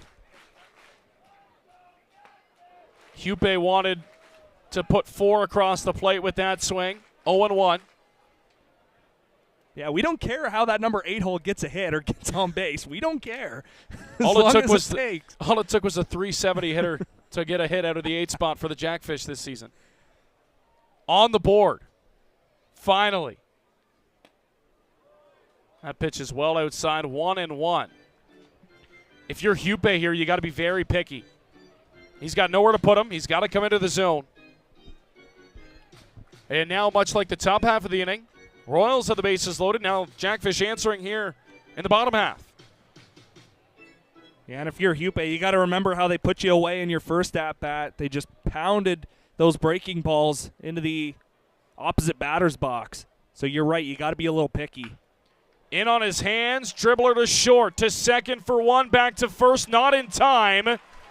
And that'll be a fielder's choice and an RBI for Brandon Hupe. And the Jackfish, for the first time since inning number one, on the scoreboard here, make it 4-2 Welland. But now one away. Runners remaining at the corners for Jonah Weisner. And now you got the real dangerous part is, so one thing Welland didn't have to deal with in the top half of that inning, Reese, was the top of the Guelph order, which was lingering on deck. Now you got to pitch with runners on and less than two away, and you got to go through the top of the lineup. Yeah, it's just, again, the bottom of the order doing a nice job setting the table for the top. And yeah, they're definitely looking to do damage here. Hupe wasting no time in with a stolen base to second. And now it's up to Jonah Weisner, who's 1 for 2 tonight. I'm curious if they bring the infield in. It's a 2-run ball game, still early-ish. Looks like they're going to keep them back except for the corners, so they'll go middle back. Outfield straight up. And a 1-0 coming to Weisner. Breaking ball, catches the corner, 1-1. If you're Weisner, at minimum, you're looking to put a ball on the ground somewhere up the middle past the pitcher. You get a run home. You might ground out. However, you get yourself an RBI, and you move another guy to third base. Outside to Weisner. 2-1. But also, too, in the back of your mind that the control hasn't been there from Rodriguez. So not in this inning, at least. Yeah, it's been a struggle here in the fourth. 2-1 offering. Weisner. Little axe swing. That's into no man's land. What a catch made by the shortstop LaRue. Tagging from third and scoring is gone with a very heads-up play. So that'll go down as a sac fly for Jonah Weisner. And make it 5-2 Welland. What a play by the shortstop LaRue, but with all of his body weight charging toward the outfield. That's a very good play by Gom. Heads up by Ricky Piliteri, 2 to send him at third. Yeah, heck of a play. That's a ball that I thought was dropping. You know, a little bit of a half swing, axe swing to just put something in play. It's not a deep ball, but it still does the job with the momentum of the shortstop moving out to left field. And enough speed at third base, so it's a nice 2 spot after that solo home run from Takamatsu in the top half. So here is Gio with 1 man on at second. That's Hupe. 2 down. Gio's 1 for 2 tonight with a base hit. Takes outside for ball 1. So unlike Guelph in the top half, Jackfish able to scratch across a pair.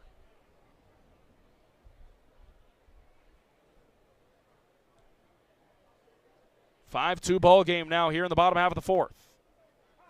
That one is a little bit more in and called for a strike. And Gio here just really needs anything to the outfield. You know, Hupe's got the legs to get home. Just a simple single would do the job. Guessing on that one. Comes up empty, 1-2. And he looked a little upset with himself for chasing that pitch. Kind of swatted at the bat there. Gave himself a little bit of a pep talk. Aiden Schell, the righty, first one to throw down in the bullpen for Guelph here tonight. 1-2 to Gio is outside, 2-2. Now Dino's going to take a wander down.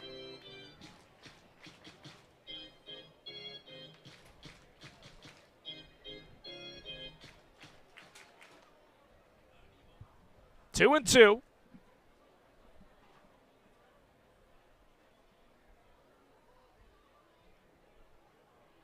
Rodriguez taking a long time. Now he'll come home. Morello in on his hands. He'll pop it up on the infield. Brando LaRue's got it. Inning over. So they load the bases with nobody out. Jackfish able to scratch across a pair, if I could speak English, and add 2 more to the score. 5-2 Fish as we head to the 5th inning here in the Rose City. For tonight's Cocktays Collision, of course presented by Cocktays Collision Center. All right, fanatics, here we go. Cocktails collision time for a chance to win 2 free breakfasts at Blue Star Restaurant. Here's how this works. When I say go, you run into each other, stay on your feet, win the prize. Go down, well, at least you tried.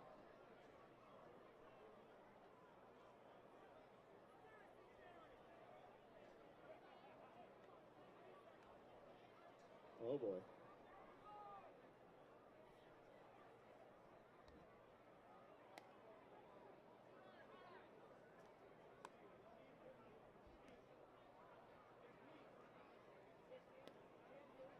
All right, she's trying to get up here. We'll get this thing started.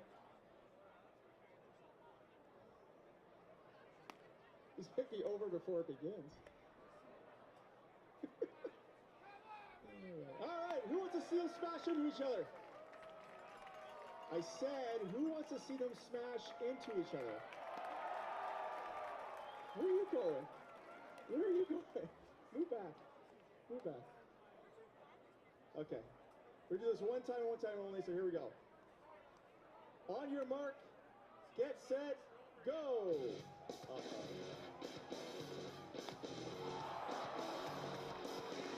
Game over. Game over.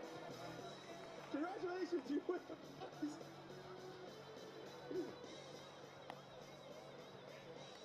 Did anybody film that? If you did, delete it. Delete it off your phones. All right, make some noise for our contestant. She gave it a rest try. We'll be back. If you can't make it to a home game, head to youtube.com/Welland Jackfish and subscribe to our official YouTube channel tonight. There you'll find amazing content behind the scenes, and you can catch every home game live with Alec and Reese, presented by Young's Electrics. The professional and dedicated staff at the pond ask you to help keep this site beautiful. Please use the provided trash containers for your garbage and recycling. Chugging along here in Welland on a beautiful Thursday night. Alec Murray, Reese Dumani. Always a pleasure to have you tuned in to Jackfish TV here from Welland Stadium at the pond as we enter top of the 5th inning.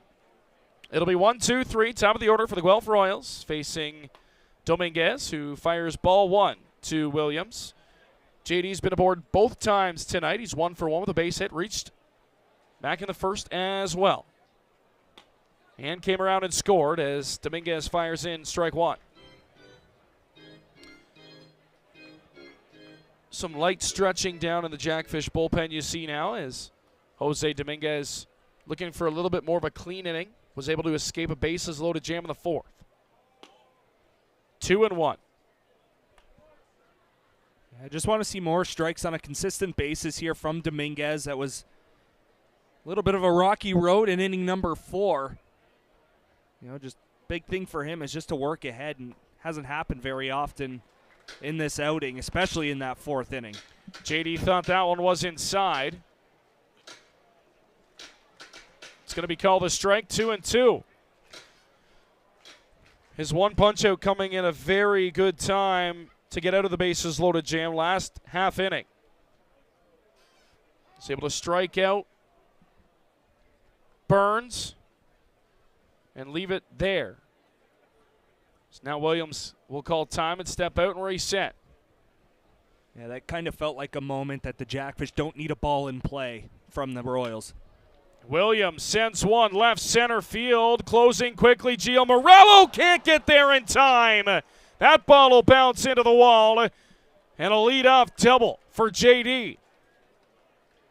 His second knock of the night. He's been on base 3 times now, out of the top of the order for the Royals. Second baseman number 3. And what an effort out in the center field by Gio Morello, just unable to get there.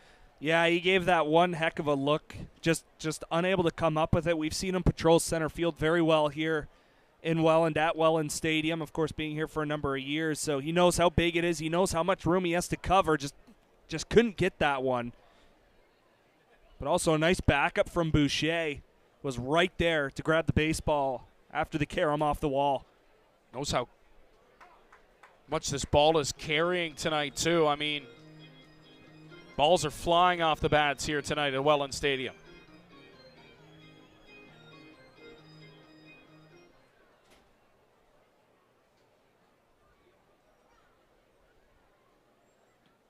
Oh, 1 to Simpson. Able to hold up 1-1. Sun's gone now, so kind of cooling off a little bit, but still lingering heat in Welland. I believe it got up to 30 or so today. It's awesome. In the Rose City. You love the heat. I love it. 1-1 from Dominguez. Off speed. Slash down the left field line. Boucher giving it a look. That'll fall in foul territory. 1-2 the count. I'll kind of take that from my dad, though. He has interests to move to Aruba after he retires from teaching. One of the hotter places you could move to. And him and my mom are here, and they chose the sunny side. So they are down the right field line on the berm. There you go. The whole family loves the heat. I'm much more of a non-heat guy. So are we talking middle of winter or... Second punch out for Jose Dominguez as he gets him swinging. 1 away and a big first out here in the inning. Not really. I'm a fall guy. All right, I got you. I like the 20s, low Okay. 20s, mid-teens. That's kind of my area there. All right. That's about it. Should say not the humid though. I hate the humidity. Yeah, it's sticky that's and tough. Everything wet. I can't deal with that. And I work outside most of the day, so.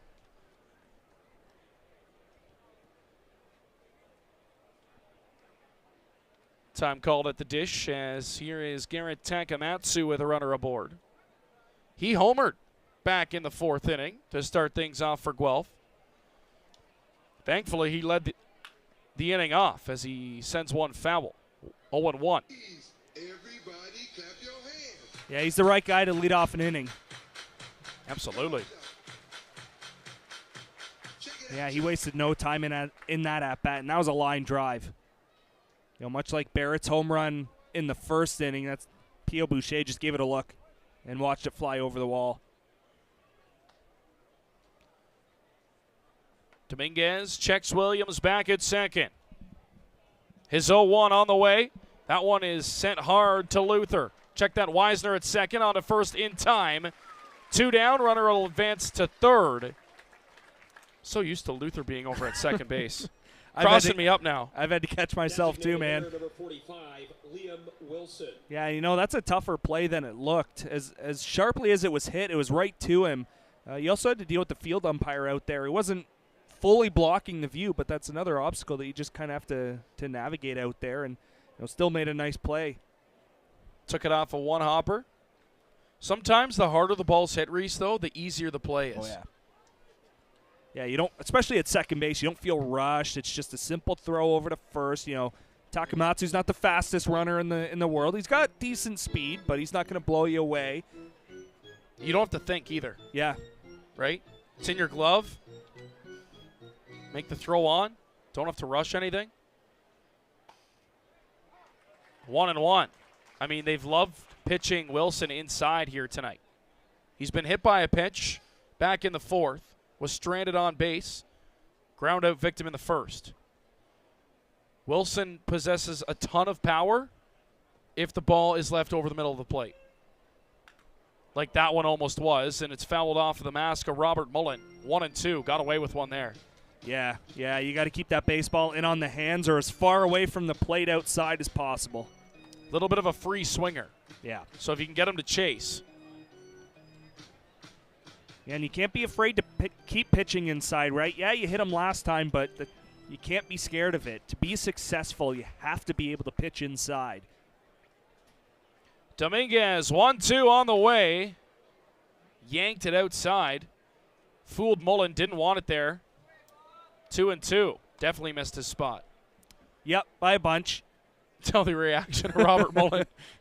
Come on, you can't do that to me. With the heat in the air, you take a look at Dominguez with that rosin bag. That rosin bag has been put to good use here today.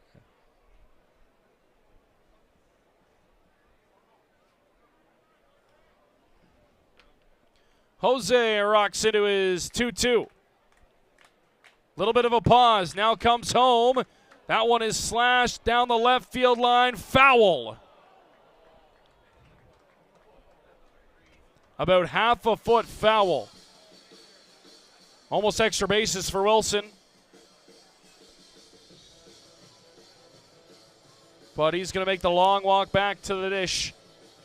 And we'll do the 2-2 again. Yeah, Dominguez tried to throw him off by taking a little bit of an extended pause in his motion. But he did not fool Liam Wilson one bit. And you're right, half a foot, less than half a foot from a fair baseball and an RBI. All right, we'll do the 2-2 again. Just don't throw it there again. 2-2 from Dominguez on the way. Goes outside. That one is slashed foul up onto the berm. Look out. Into a sea of fans.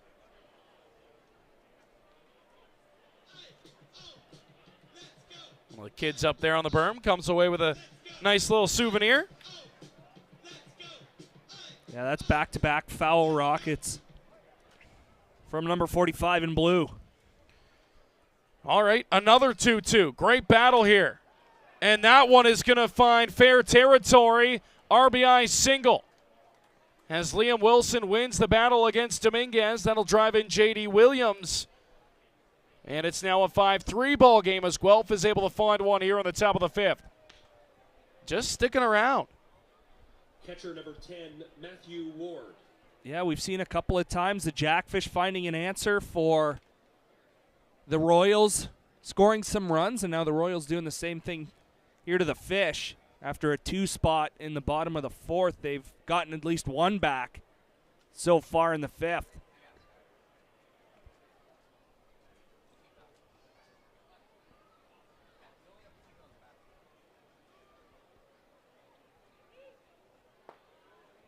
Dominguez downstairs for ball one. Yeah, the Royals are seeing the ball really well tonight against Dominguez. Albeit the control hasn't been there like we've seen all year, but they are squaring up balls fairly regularly. The first 3 innings, he was fairly good. I mean, you can't fault the first run on him of the ball game. Nope. It was an error. Unearned run to Dominguez. I mean, retired the next 3 batters. You go into the second, he went 3 up, 3 down. Into the third, he only saw 4. One reached via a single, but was stranded at second. That was J.D. Williams, of course. Fourth inning is when he started to get into trouble, Reese. Garrett Takamatsu led it off with a home run. Then a hit by pitch and a walk. 2 walks in that inning, only number 9 and 10 on the season for Dominguez. So you know something's up when he walks 2 guys in 1 inning. That loaded the bases for Guelph, who was unable to capitalize. Left the bases loaded. When he was able to strike out Burns to get out of the inning. Now here again. J.D. Williams doubled and scored. Wilson at first base. 2 down. Trying to get out of this inning before any more damage. 2-1 to Ward. Ward, ground ball to third. This should do it. Porch will take the short route to second. In time, inning over for Dominguez. So he surrenders the 1 run. It's an RBI single for Liam Wilson, and Guelph inching closer. 5-3 now as we head to the bottom of the 5th here in Welland.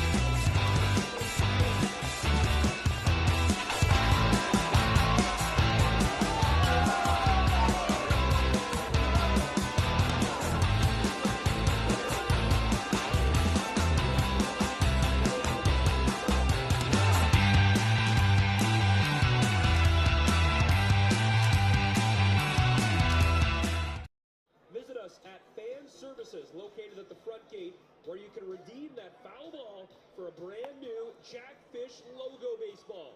Perfect for post-game autographs.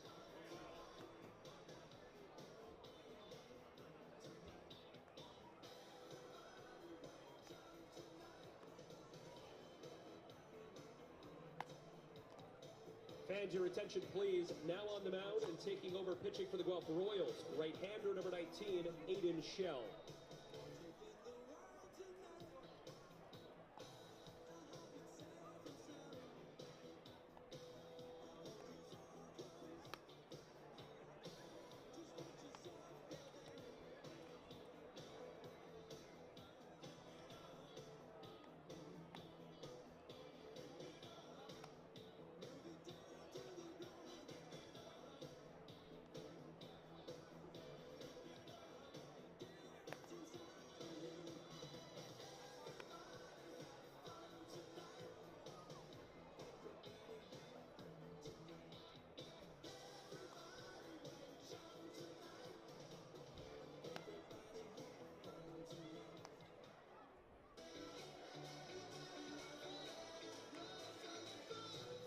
Leading off for your Jackfish, left fielder Pio Boucher.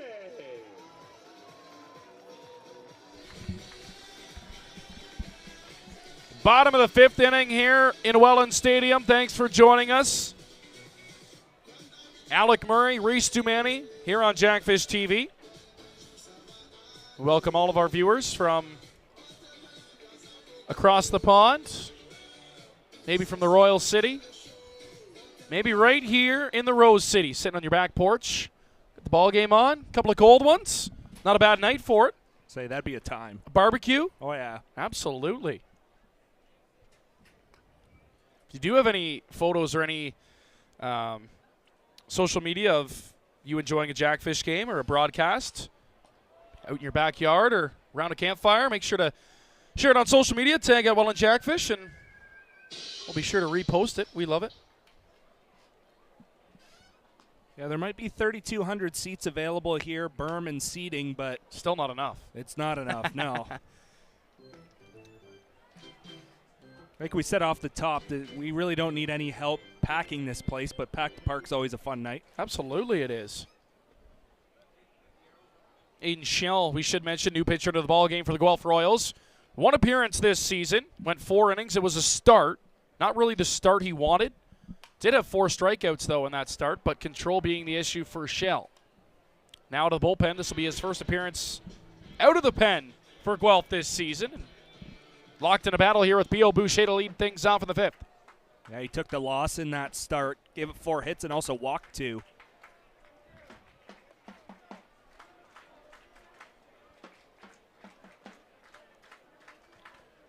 Count is now full to Boucher. Oh. Right off the mask of the catcher, bounces to the backstop. Boucher fouled it off. 3-2, it remains. What a battle here to start the 5th. Shell, a guy who is working quickly. Take a look. There's Jacques getting into the spirit. Tell Jacques to put some clothes on. Usually starts the night with pants on. He does. Strike 3 call to Boucher as he's down looking. And Shell's into the ballgame with a strikeout. And you'll see Boucher pass along some information. Saw a ton of pitches to Robbie Mullen. Yeah, that's the thing. He may have gone down looking, but he still got plenty of information for Mullen and for the rest of his teammates. You know, fresh guy out of the pen, you want to make him work as soon as he toes the rubber. And Pio Boucher did a nice job there. Continues working quickly.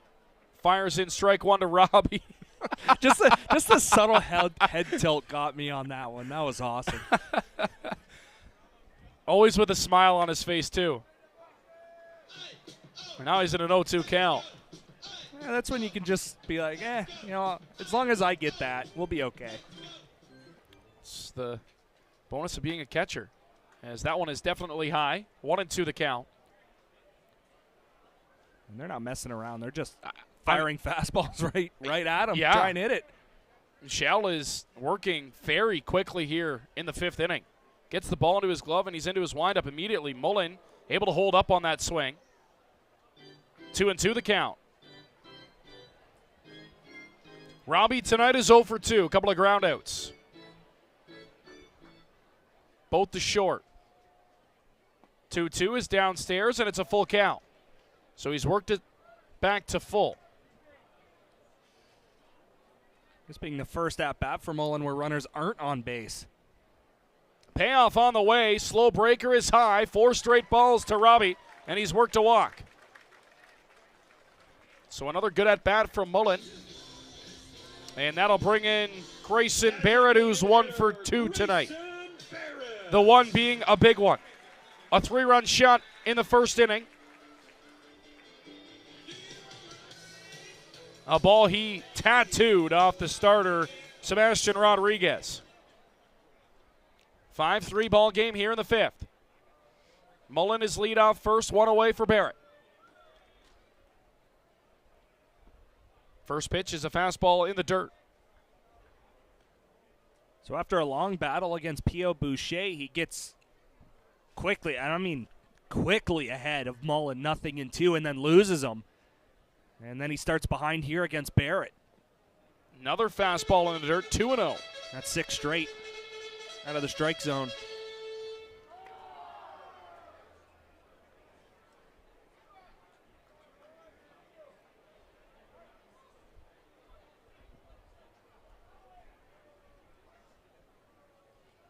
Yoki Pena and Tyler Duncan have homered. As Barrett gonna stare down Takamatsu on his way to first base.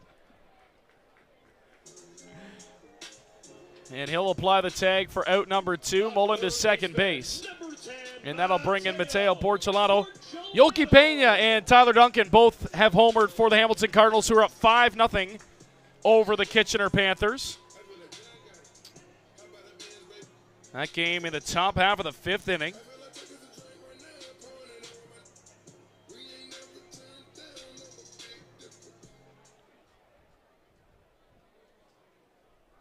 You want to get your offense started, Jack Couch Park is a good spot to do that. It's not a bad spot. You ask Seth Strong. Yes, that's where I was going.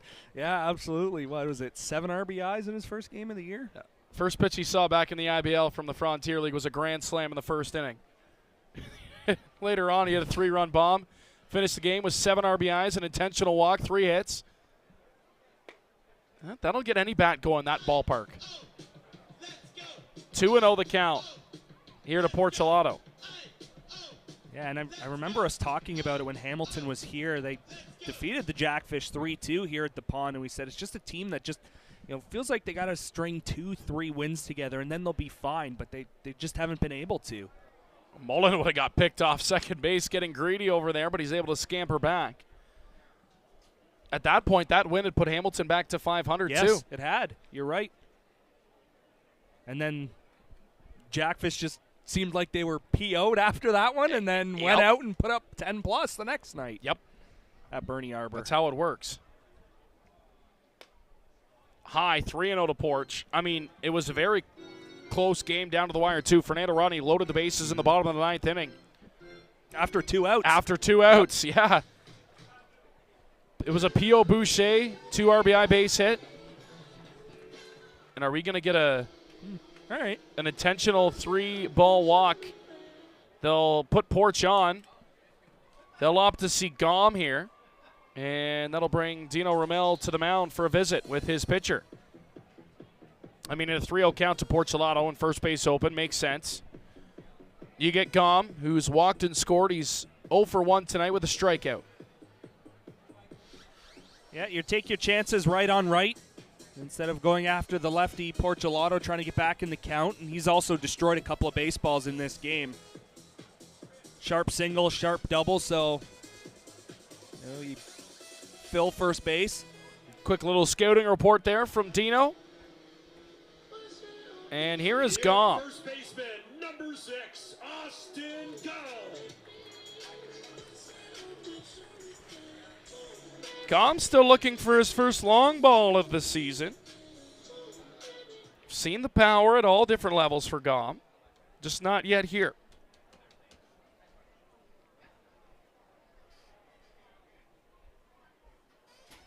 First pitch is a called strike. Huge secondary lead for Mullen at second base. Nobody holding him on. LaRue and Simpson straight up in the middle.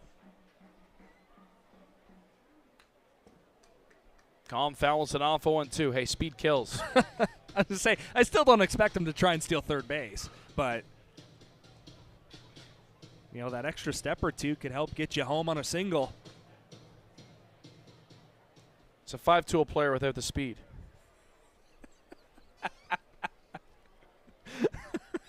0-2 to Guelph is high. Oh, man, that was awesome.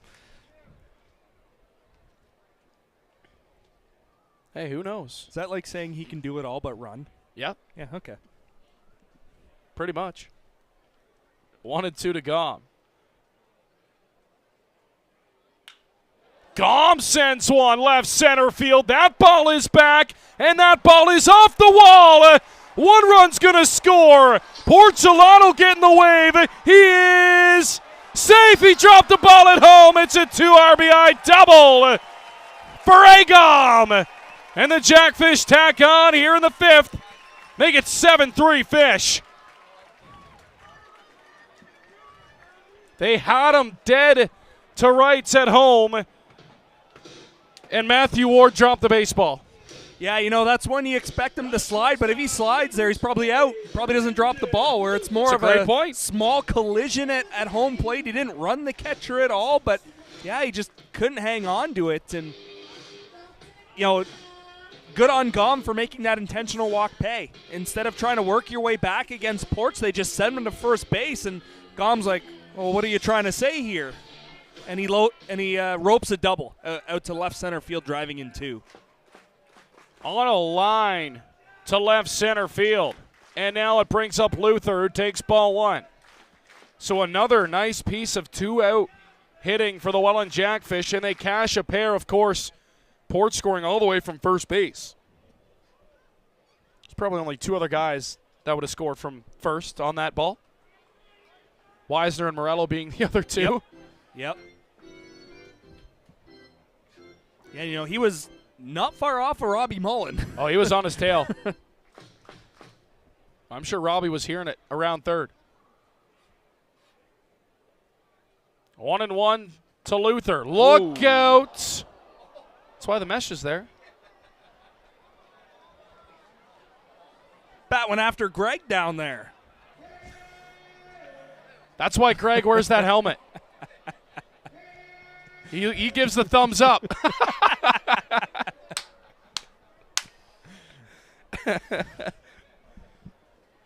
Oh. Now Greg's hearing it from the Royals. There they go. That's awesome.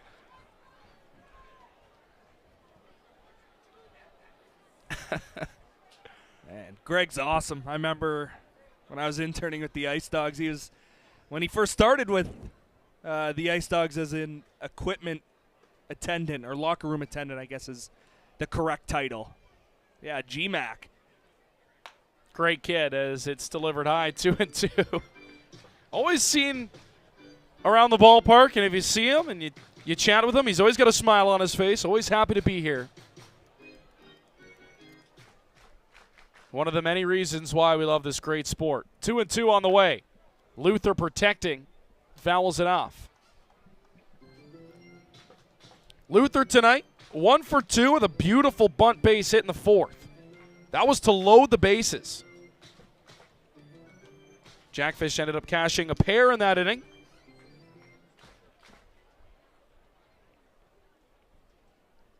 Luther will see another 2-2. Got him swinging, strike 3.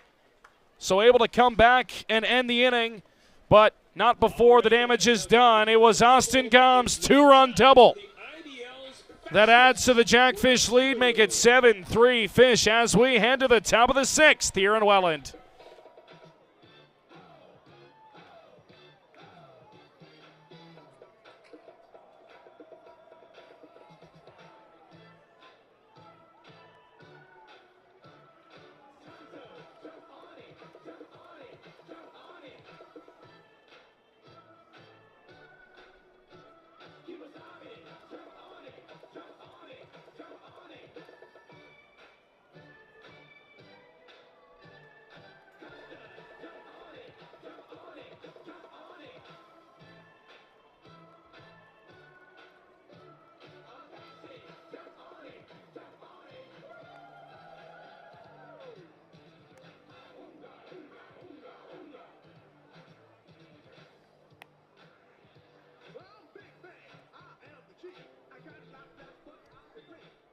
Are you ready to party? Your group, ball team, or birthday party can join the fun right here at the pond. Visit fan services at the front gate or wellandjackfish.com/groups for more information. All-inclusive, group tickets available. Newark Barge and VIP Miller Lite Suite tickets available. Perfect for any occasion. Visit us online at wellandjackfish.com. Once again, a reminder, this park is a non-smoking facility.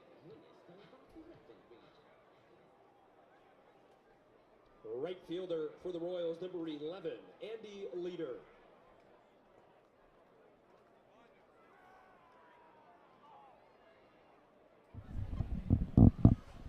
Andy Leader will lead us off in the 6th inning. Guelph and Welland, a 7-3 Jackfish lead as Leader in on his hands, fouls it out down the left field line, 0-1. Dominguez back out for his 6th inning of work. Still nobody warming up down the left field line, Reese. Letting Dominguez go a little bit here. We talked about it, though. He can go length. Yeah. He struggles a little bit here and there, right? Yeah, 4 in a row probably has something to do with that as well. Yeah. But another grueling stretch coming up here. Yeah. Yeah, you go today, you go tomorrow in Toronto, Saturday back here against Kitchener for their first trip this year, and then Sunday to Chatham at 2. We'll see you all at Fergie Jenkins Field. Yeah, we will. We're making the bus trip. I haven't been there yet, so we're excited. Yeah, no, I'm with you. This will be my first trip as well.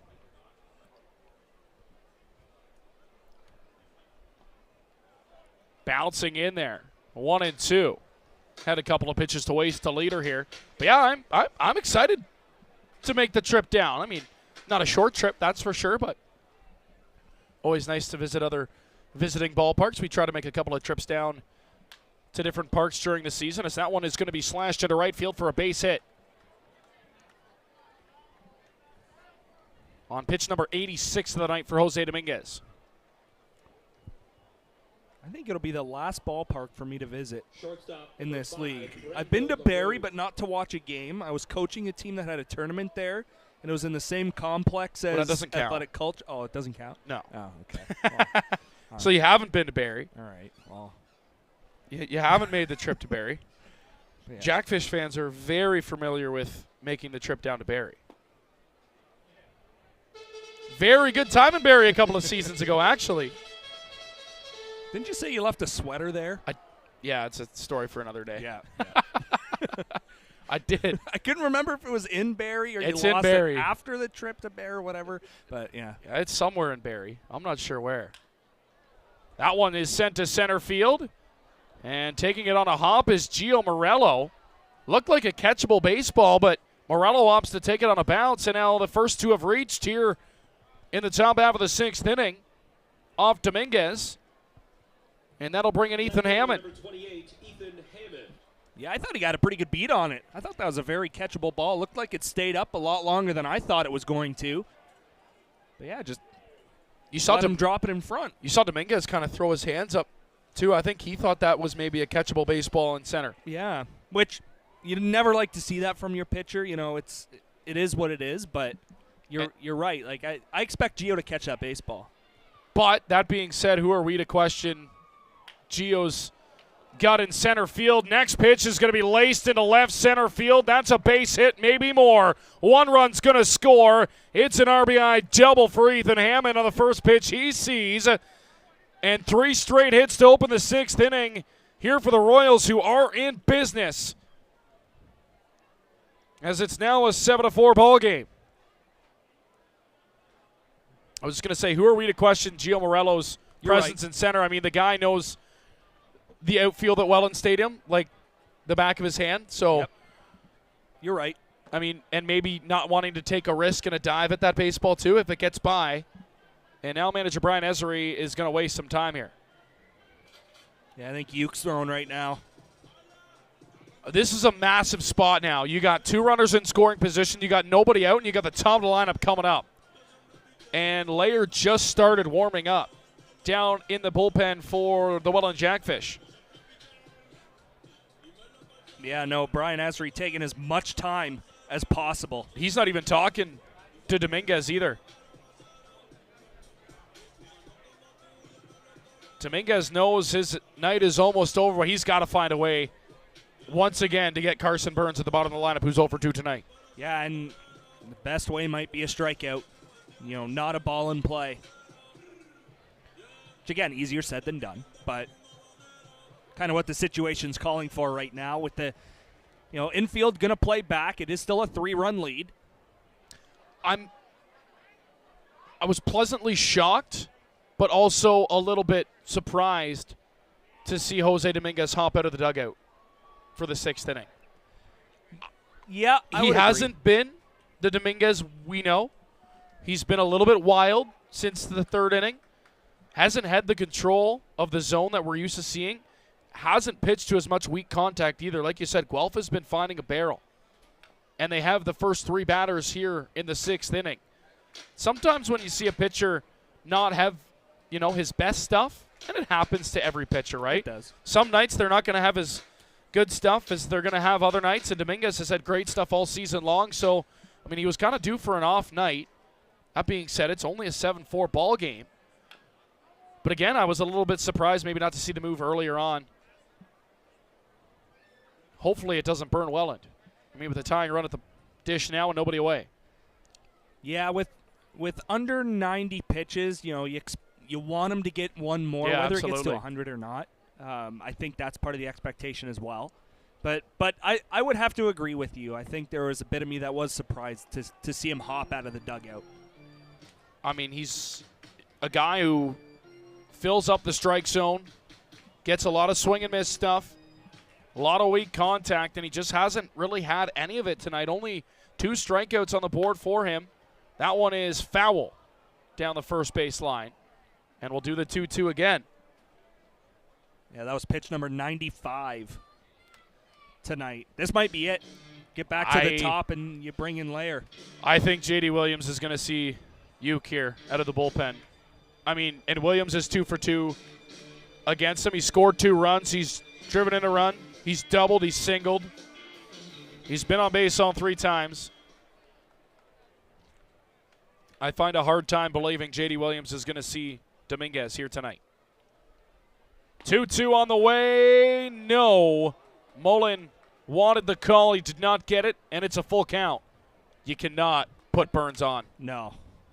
First of all, how do you lay off that? That looked pretty close.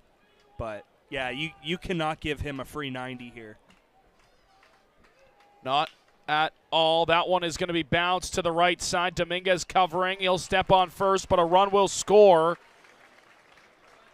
So it's a ground out. They do get 1 out, Reese, but Guelph cashes another. And all of a sudden, it's a 2-run ball game here in the 6th inning. And the top of the lineup is up, and there's Brian Ezery hopping out of the dugout. And that's going to be it for Jose Dominguez here tonight. It looks like it's going to be Euclides Lair out of the bullpen for the Welland Jackfish. He's moved to that bullpen role. A little bit of a,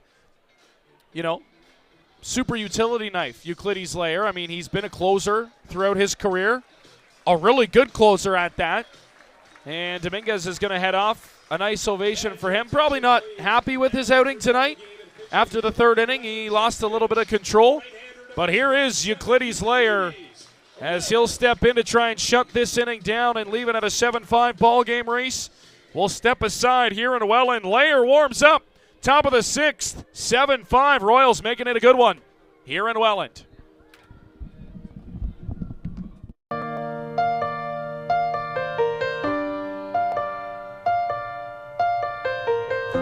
There's nowhere else I'd rather be.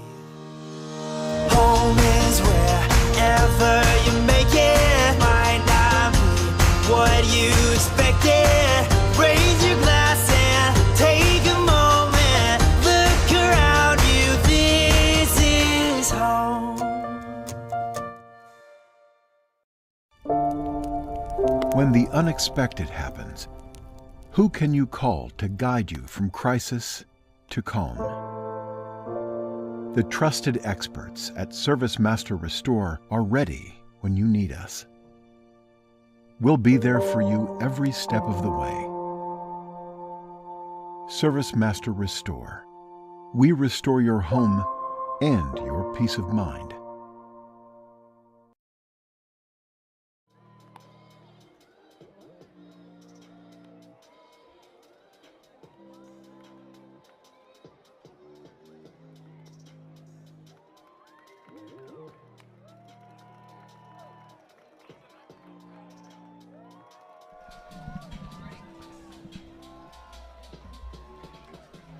Euclides Lair, there are the numbers. 25 innings, 3-0 the record, a 2.16 ERA. Lair was, I believe, second in All-Star voting for starting pitchers on this side of things. Behind Victor Payano, and deservedly so. I mean, Uke has been outstanding, whether he's started or come out of the bullpen. He has been unbelievable. Now he's in a spot here in the 6th. He's got some work to do. And he pumps in a strike to J.D. Williams.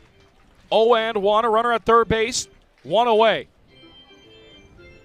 And there's a guy who's in the hole who you do not want to see come to the dish here in this inning. Nope, not even a little bit. Lair, 0-2 as Williams thought it was inside. Brushed him off the plate, but it came back around 0-2. Yeah, he's quickly ahead here of Williams. Wasting no time. Layers, 0-2. He got him! Good morning, good afternoon, and good night. Layer retires Williams on 3 pitches, 2 down. Again, another spot in the game that you're like, yeah, you know what? A K would be nice. You know, we don't need a ball in play. And you're right. He makes quick work of Williams, who had had a very successful night up to that point on base all 3 times. I mean, what are you supposed to do? He goes fastball, breaking ball inside, then a sweeper out of the zone. First pitch to Simpson is swung on and missed, 0-1. He's come out guns a-blazing. I mean, if you're J.D. Williams, you're guessing at that point. Oh, yeah. Yeah, there's a reason that he's coming out of the pen now. Your starting rotation is deep enough that you're able to make this move. Strike 2, and it's 0-2.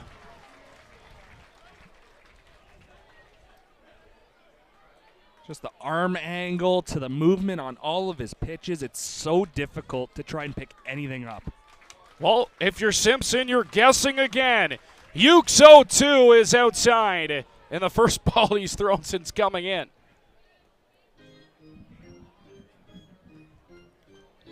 To only have 2 runs cross the plate would be huge for the Jackfish right now. Trying to strand the runner at third base. Ukes 1-2 is outside, 2-2. Good layoffs by Simpson on those last 2 pitches. Yeah, he's really trying to pound that outside corner with the breaking ball. See if he can get him to chase. Yeah. Wonder if they go hard now. I think he comes inside with a fastball. Here comes the 2-2. It is high. It was a fastball, and it's a full count. This is the guy you need in this situation. You want no part of Garrett Takamatsu getting a chance here in the 6th inning.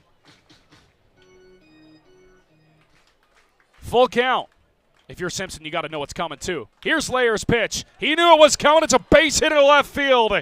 RBI single for Simpson. And it's a 1-run ball game as the 3rd run of the inning crosses for Guelph. That'll finish the line on Dominguez. He gave up 5 over 6 1/3 innings, or 5 1/3 innings, check that, with 2 strikeouts. And now Garrett Takamatsu is the go-ahead run. And you could see some frustration from Lair after that ball found the outfield. He was up 0-2, missed on a couple breaking balls, and now you got to get out of this inning with the lead as it's ball 1 from Lair.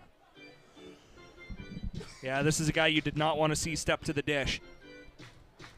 Well, now you got to find a way to retire him. He's 1 for 3 tonight with a solo shot in the 4th. Runner aboard in Simpson. 2-0 to Takamatsu. Liam Wilson on deck. Yeah, it doesn't get easier. You know, this is a tough count to be in against a hitter like Takamatsu, who could easily give his team the lead with 1 swing of the bat. 2-0 on the way. Takamatsu sends one high and deep to left field, back at the wall, and it is out of here.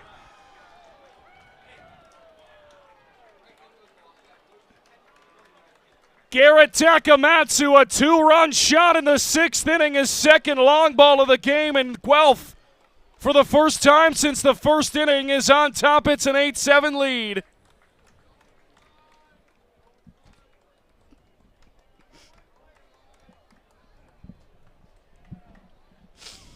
Oh, you were right, Reese. Designated hitter, Liam Wilson. Yeah, I have no words. He hung it. That was way too hittable. I wish I could explain the amount of eyes that are staring in our direction right now in this press box.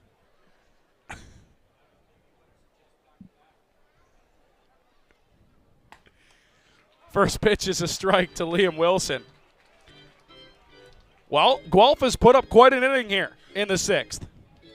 5 runs thus far, and it's not over yet. Garrett Takamatsu has been the killer tonight. He's got home runs. Number 5 and 6. Check swing by Wilson. Check down to first. They say he held up. 1-1.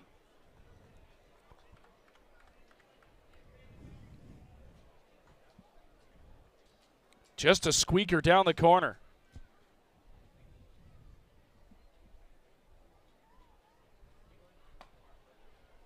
Outside 2-1, and for Euclides Layer, he came in all guns ablazing. 5 straight strikes, had the inning on the ropes, and then all of a sudden a turn of the tides here in the 6th. Yeah, he was ahead of Simpson, 0-2. In on the hands of Wilson, 2-2.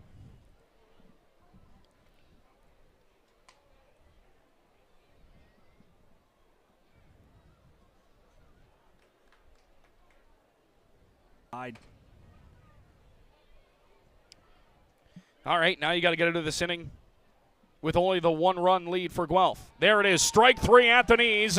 Uke gets him looking.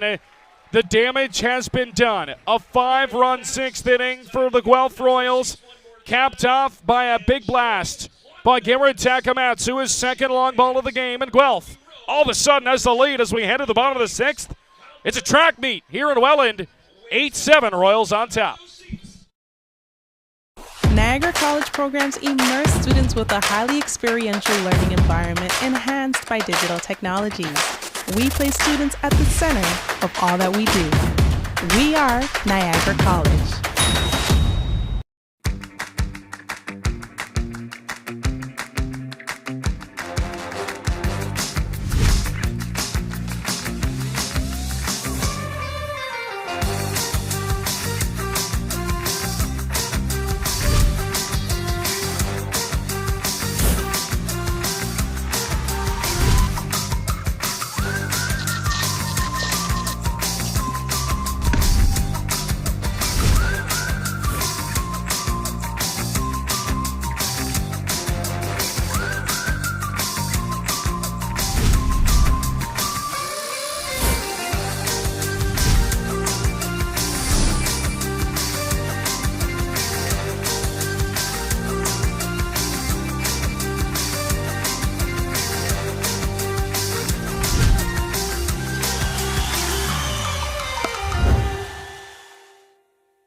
And a lot of you celebrating birthdays here tonight.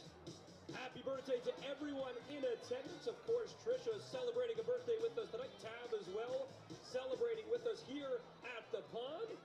Ken and Brenda, happy anniversary. Another anniversary shout out to Carl and Wendy celebrating their 21st year together. Ed McKay turning 91 tonight. Happy birthday. A 5-run top half of the inning for the Guelph Royals. The tides have turned in this one. Welcome back into Welland Stadium. Alec Murray, Reese Duaney, 8-7. Guelph on top. Happy birthday on Her first lead since it was 1-0 all the way back in the top half of the first inning. Garrett Takamatsu, 2 long balls. He's got 3 RBIs now tonight. 4 RBIs, check that. And he has had himself quite the night at the dish for Guelph. 1-0 to Hupe. He goes after the second pitch and sends it into right center field. Back in front of the warning track, making the catch is Andy Leader, 1 down. Well, if you're Welland now, the offense, you got to get back to work here as the top of the order comes around for the 4th time in this ball game. Yeah, you just got to answer, right? We've seen it in every inning so far. Guelph scored 1 in the first. Welland came back with 3 in the bottom half. You go to inning number 4. Guelph scored 2. You come back with 1. In the 5th inning, Guelph scores 1. You come back with a pair. So you just got to answer. Pitch is into the knees for a strike on Jonah Weisner. Shell back out for his 2nd inning.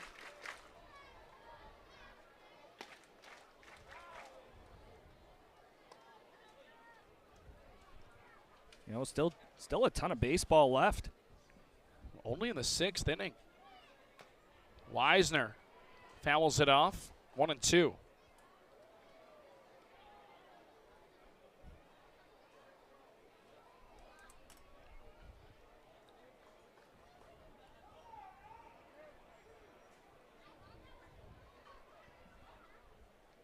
One and 2 on the way. Weisner, foul tip into the mitt of Matthew Ward, strike 3. And he's gone on 3 pitches. Number 11, Gio Morello. And that'll bring in Gio Morello. With 2 down, nobody aboard.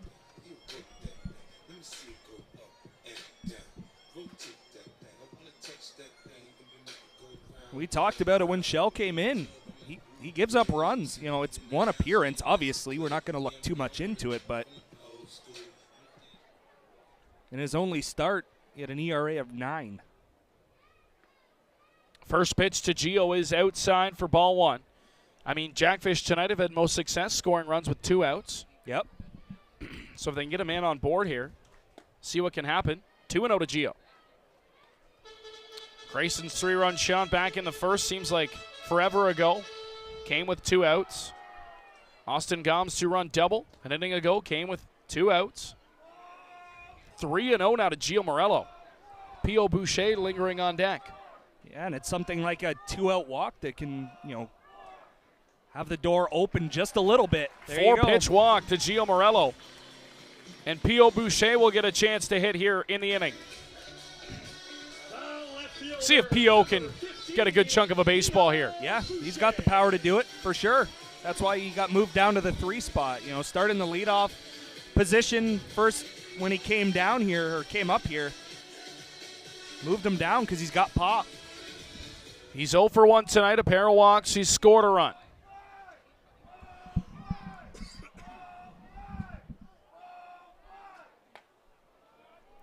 Try to give Welland back the lead. Comes up empty, 0-1. Great pitch to do it with, too. Challenge pitch.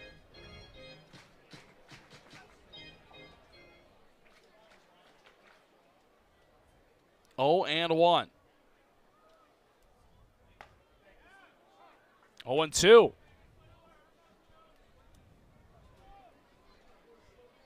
So walk on 4 straight and then just back-to-back fastballs from the right-hander here. And he puts him away on 3 straight pitches. So Shell walks Gio with 2 outs and then strikes out Boucher on 3 straight. Back half of this one, Guelph leading 8-7. We head to the 7th. 8-7, Royals on top. Ready with tonight's contestants. Alrighty, Fanatics, it's time. We got Tegan and Alex for the Empty Bellies Dizzy Bat Race. Here's how this works. When I say go ahead to bat, back to 4, spin around till 1 time I say stop. Hook point, you probably have to get up off your butt and try to hit the ball off the tee. First contestant to do so wins $25 to Empty Bellies. Fanatics, are you ready? On your mark, get set, go.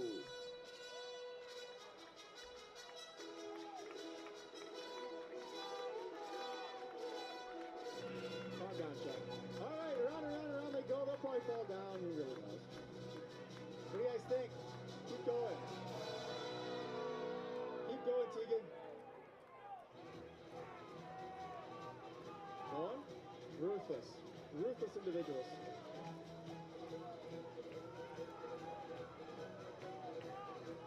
Keep going. Oh, you're mean. All right. Keep going, Tegan. Keep going, Tegan. Keep going, guys. Keep spinning. Keep spinning. 10, 9, 8, 7, 6, 5, 5, 5, 4, 3, 2, 1, go. Congratulations, Tegan. You're walking home with a $20 gift card to Empty Bellies. The next one time for our contestants will be back. Fans, don't forget Welland Stadium stopped serving alcohol at the end of the 7th inning. Again, please drink responsibly and visit the Big Shop or the Miller Lite Dugout.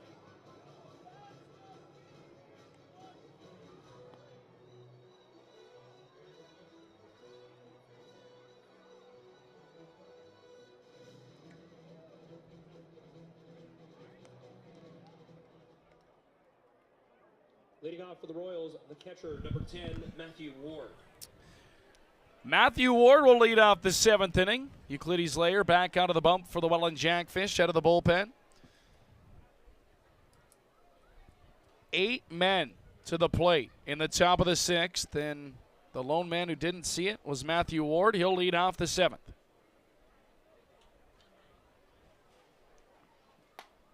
Layer blows a fastball by him to start the at-bat 0-1. Got to think Layer frustrated with himself, unable to get out of that inning for Jose Dominguez. Big blow to Garrett Takamatsu. 0-2. Yeah, especially being one pitch away. He had Simpson 0-2.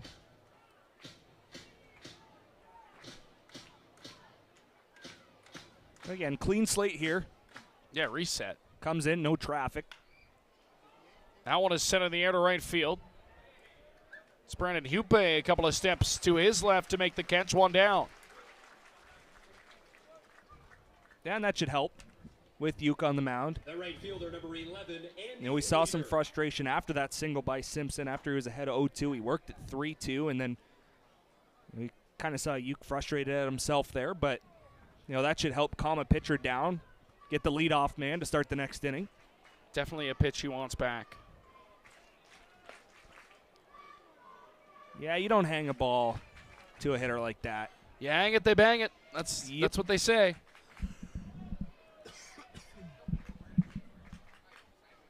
One and 0. Uke's offering. There's the zone, 1-1. To Andy Leader, who is 1 for 3 tonight, singled and scored back in that 6th inning. 5 hits in that inning for the Guelph Royals as Uke's ahead 1-2.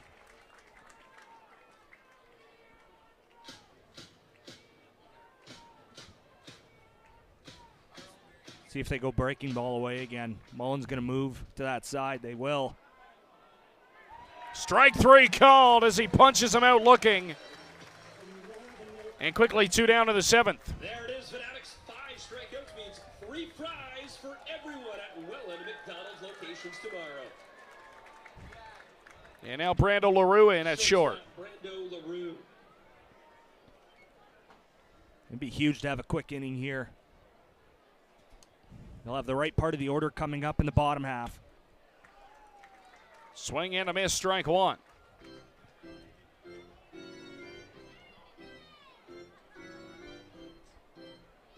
Yeah, you get the meat of the Jackfish order here in the 7th. Strike 2 from Uke.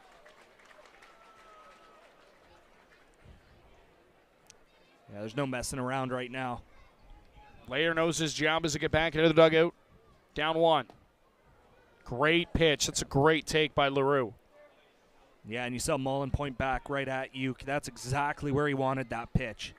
Start looking like it's middle, and dip out. That's a great take from LaRue. Again, foul that one up. It's going to get up and out of play over top of us. 1-2 now to LaRue.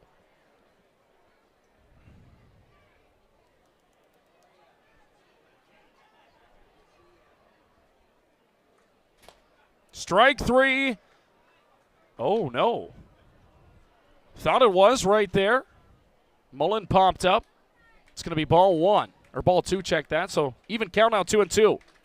Layers offering. That's going to be strike 3 as he gets him to swing and miss. So a nice 1-2-3 inning for Layer. A couple of strikeouts in the 7th to boot with it. As we head to the bottom half, it's time to stretch it. Here in the Rose City, Guelph on top 8-7. Thank you so much, Spencer. Holy cow, do we have a crowd tonight? So you know what it's all about.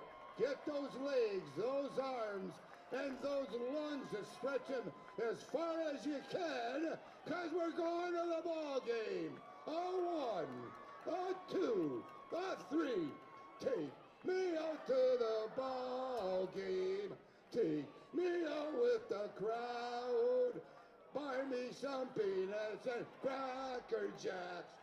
I don't care if I ever get back. And it's root for the Jackfish.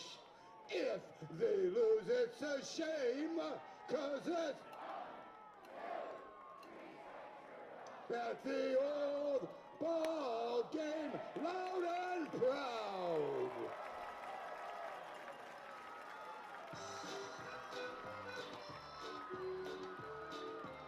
Alrighty, who's hungry? It's time for the hot dog toss, presented by Tender Cuts. Stay up out of those seats. Who wants a wiener?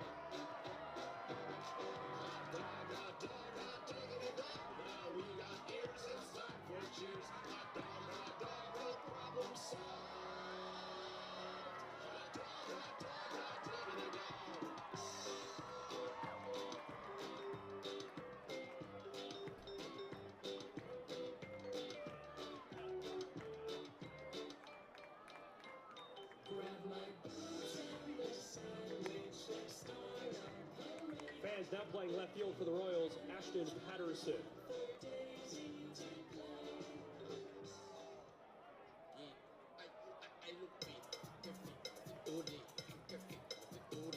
Leading off for the Jackfish, the catcher, Robert Mullen.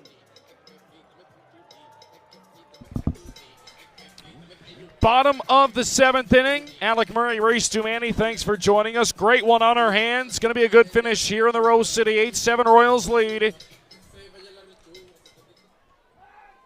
Aiden Shell back out for his 3rd inning. Got to go right through the meat of the Jackfish order, Reese. It's going to be Mullen, Barrett, and Porch. 4, 5, 6. If you're going to do something, this has got to be the time to do it. And he's ahead of Mullen 0-2. I mean, the pace he's working at right now on the mound. Yeah, you almost try to find some way to slow him down. Strikes out Mullen on 3 straight pitches. 1 down in the 7th. Yeah, they got to figure out some way to kind of throw him in for a loop here. Very rarely you see a pitcher throw 3 straight pitches by Robert Mullen. Yeah, and just that strike 3 swing just looked awkward or weird, almost like he wasn't ready for the pitch. Well, here's the guy who's homered for the Welland Jackfish. Maybe he can double down. He takes ball 1. It's been such a weird outing for Shelley. Either striking guys out on 3 pitches or he's walking them. On 4 pitches. On 4 pitches. Barrett long swing and a miss, 1-1. Yeah, so he goes all hard to Mullen, and now he's just gone soft to Barrett. I mean, that's one way to keep the hitters guessing. I guess so. Fish got to find a way to get some traffic here against him. 2-1 to Barrett. He was in danger in the 5th. Got out of it. 3-1 to Barrett. It's one extreme to the other, it seems, with Shell. Yeah, it's weird. Like, it's almost like once he goes away from the fastball, it's just not close. Yeah. Yeah. And a walk, as to Q for Shell. So Barrett's aboard with a walk, and you can see Dino Ramel saying, hey, slow things down. Out to his reliever. Yeah, like, to me as a coach, I'm like, why are you going away from the fastball? No one's hit it yet. There'd be no reason to go after it. Like, go away from it. So that's just, it's just strange. The guys who have reached off him have walked. All right, well, tying runs aboard at first base. Now here's Porch. See if he can find a gap. Strike one to Mateo Porcelano. It's a fastball.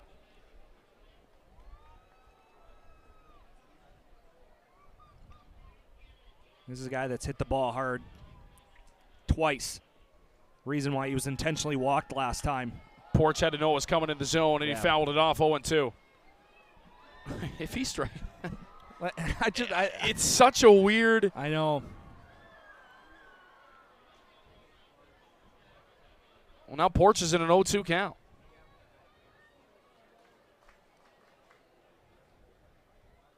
Here comes the 0-2. Porch fouls it off. And he's been all in the zone to Mateo Porcelano now, but it's been 3 straight fastballs.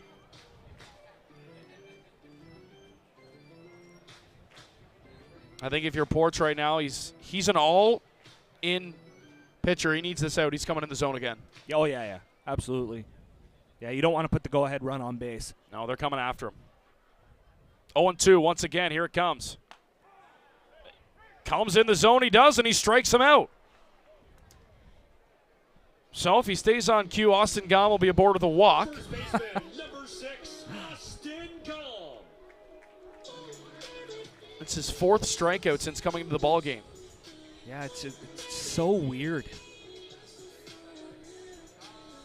Again, if he starts a hitter off with a breaking ball or something soft, he ends up walking you. But if he just sticks with the fastball, yeah. Gom, there's the breaking ball in for a strike. I was going to say, if I'm Gom, I'm sitting fastball right now. Yeah. First pitch.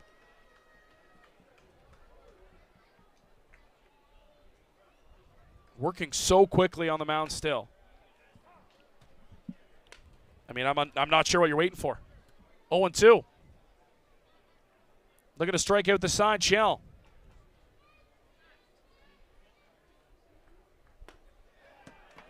Makes insanely quick work of the Welland Jackfish in the bottom of the 7th inning.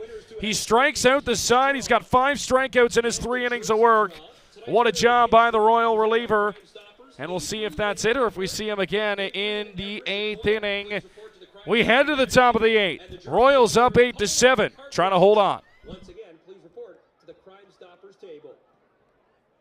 All right, Fanatics, time for the 50-50 draw. We're doing this old school on the field. Here we go for $1,515. All right, tonight's winner is 882268. 882268. Please report to the Crime Stoppers table.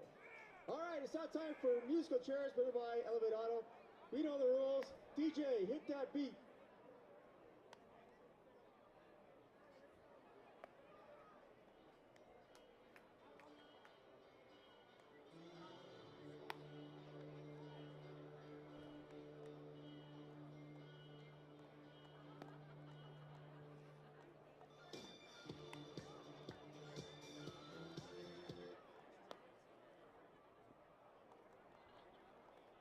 That's one out of here. Here we go. We're down to the last 3. Here we go. Heads up, guys. Here we go. Hit that beat. Here we go.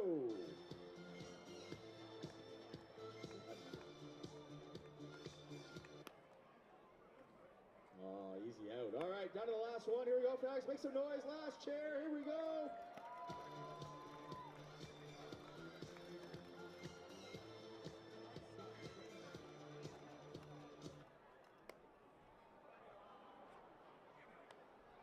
Congratulations. You're walking home the free oil change courtesy of Elevate Auto. Fanatics, one more time for our contestants. Aren't they great? Join the Jackfish again Saturday, July 12th. This coming Saturday for Weenie Night, presented by Tender Cuts. $2 hot dogs all game long. Saturday, July 12th, $2 hot dogs all game long. Get your tickets, wellandjackfish.com/tickets.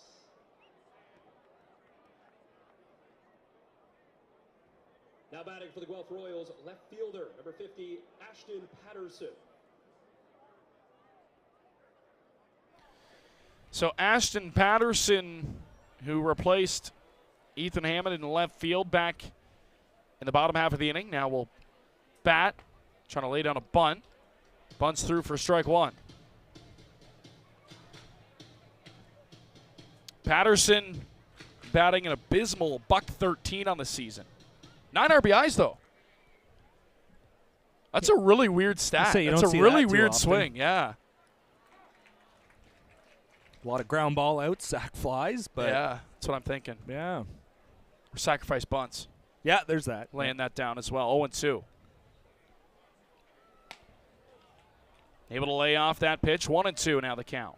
Euclides Layer back out to work the 8th for the Jackfish. Yeah, it's pretty tough to come into a ball game and have to face Euclides Layer. Welcome to the ball game as he takes outside for ball 2.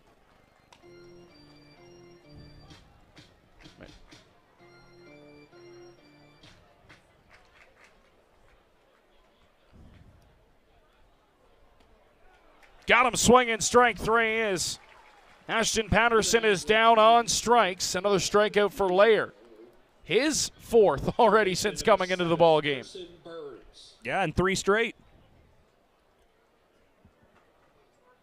1 looking, 2 swinging, and now here's Carson Burns.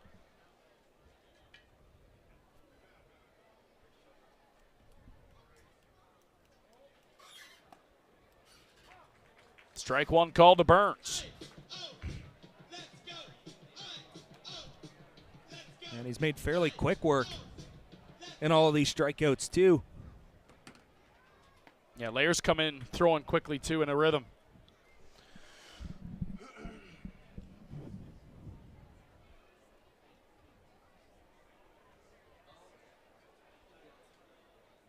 One.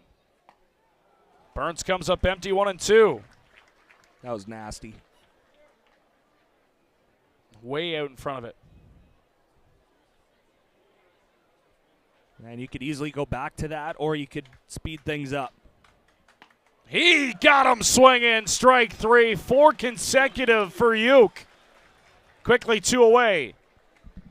Center fielder, number 8, J.D. Williams. Yeah, you can opportunity now to throw up another 0, have a quick inning, and once again get your offense back to the plate. You go right on right here against Williams.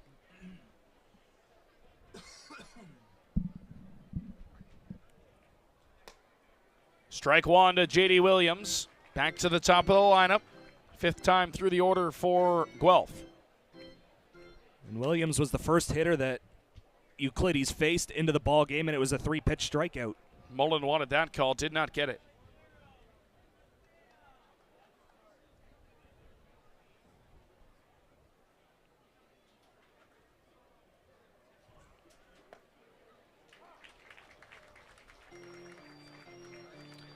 Owen Boone throwing a gem in Kitchener tonight. He's through 7 innings of shutout baseball. He's actually currently throwing a no-hitter as Euclides Layer strikes out the side. His 5th straight punch out. To the bottom of the 8th we go. Calling for the Jackfish offense down 1. 8-7. We'll catch up on the Cardinals here momentarily after break. Get ready, Hamilton. It's the 2025 IBL Home Run Derby and All-Star Game. Hosted by the Hamilton Cardinals at beautiful Bernie Arbor Stadium. Watch the league's top sluggers crush moonshots in the Derby. Then see the best of the best go head-to-head under the lights in the All-Star Game. Grab your tickets now at HamiltonCardinals.com. Because this summer, the stars shine brightest in Hamilton. Your time is now. You're ready for your next big step. Niagara College is a proven leader among Ontario colleges. Our students are prepared to succeed and drive innovation locally and around the world. Our supportive student culture and state-of-the-art learning facilities help you achieve your dream. Choose academic excellence. Choose experiential learning. Choose career success. Choose Niagara College today. Visit niagaracollege.ca/apply. Welland Jackfish visits Tailgate Bar and Grill at 200 Fitch Street in Welland. Join the Fanatics every road game at tailgates as well as the official road game viewing location. Catch the fish on the road at tailgates during the 2025 season. Hey fans, someone could walk away with $1,515. Tonight's 50-50 number is 882268. 882268. Please report to the Crime Stoppers table.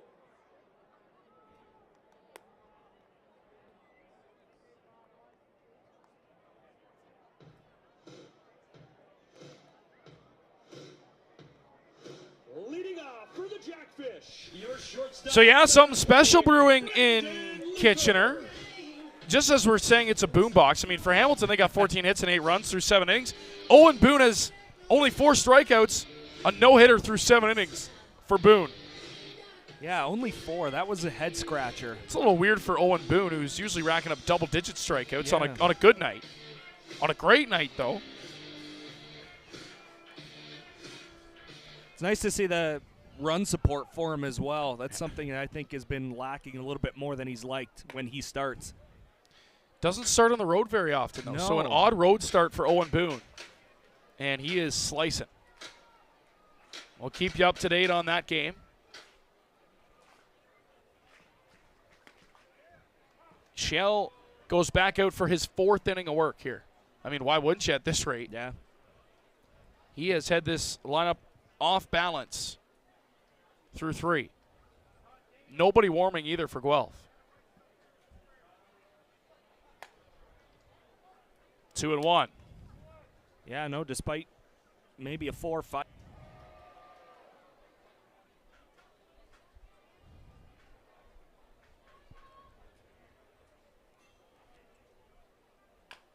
Luther, going to be a tough play on the infield for Simpson. He's not going to have a play. Leadoff single for Luther.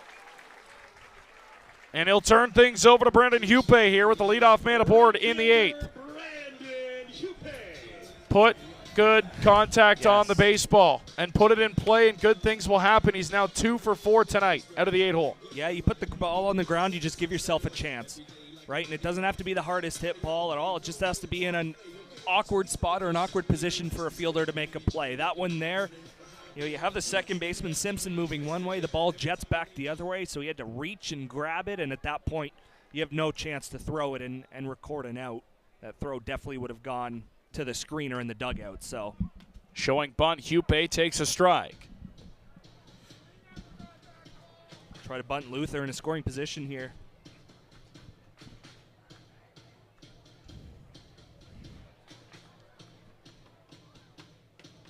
Nobody away. See if Hupe can get one down. Third baseman's in. We're going to check on Luther at first. Really no reason why he would be running as the game's tying run in the 8th inning. No, that could have also been to see if they're going to try the bunt again. Maybe get him to show a little bit early. Yeah. But good on Hupe. Yeah, no, he's not going anywhere. He's going to call time. Got some dirt lodged in his belt.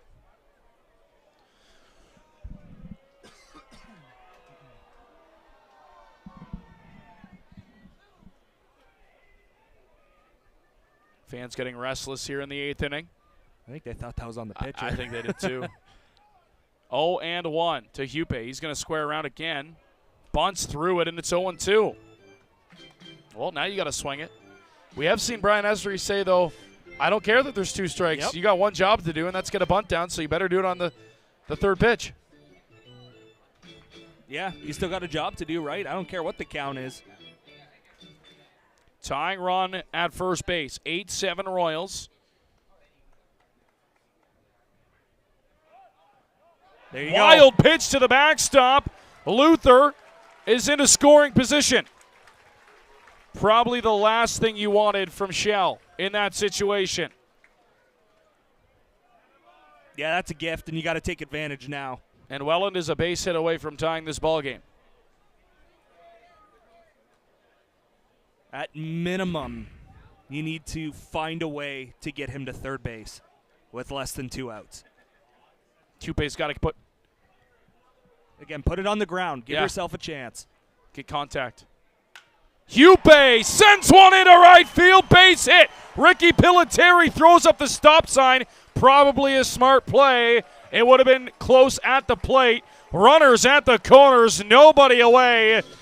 And the Jackfish are in business. 8 and 9 do their job. And now it's time for the big boys. Back to the top of the order for the Welland Jackfish. Jonah Weisner up. That's a big hit for Brandon Hupe, who's seemed to just come through and through the last couple of weeks after slumping.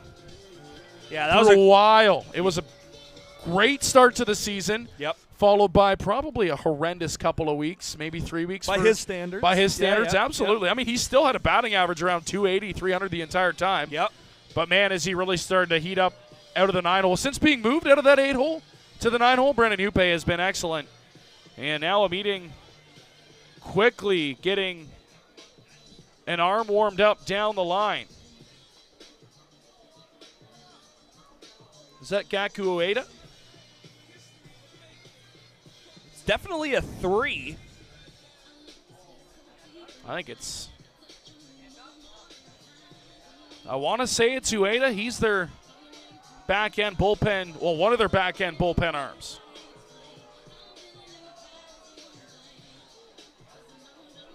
Yeah, yep. That's Ueda warming up.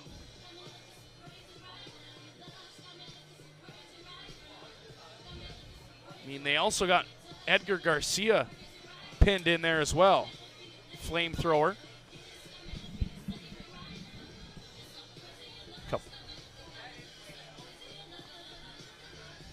Yeah, right part of the order coming up right now. You get a gift in that wild pitch. That meeting is probably reached to slow down Shell as well. Taking off for second, getting in safely is Hupe, and now 2 in scoring position. That's a big stolen base, gets rid of the double play.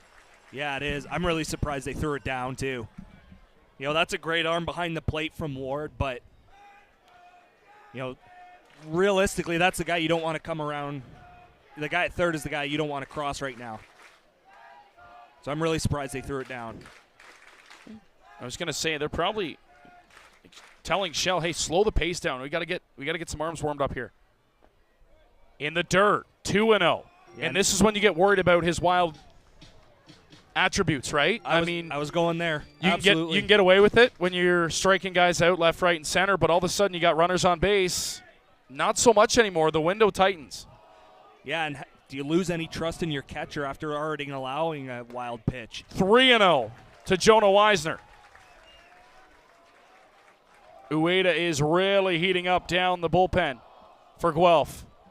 I don't think he can throw any faster. Get the whole stadium chanting at you now. 3-0 pitch on the way. Athens for a strike, and it's 3-1.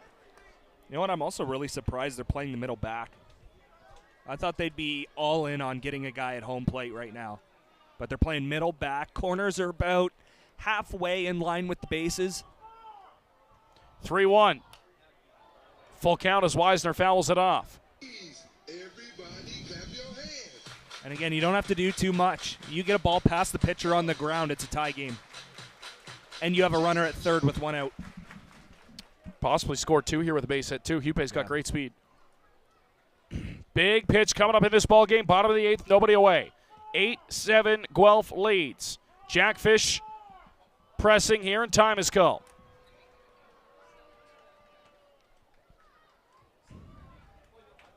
I like that time there by Weisner. Take an extra second. It's a big pitch. Make the pitcher think a little bit more. Big moment for a big player. Weisner, foul. Just late. Just late, Reese. We'll do it again. Hupe was right behind Luther there. Would have had to give him a push if that ended up being fair. But, yeah, just foul. Good piece with 2 strikes. But, yeah, just late.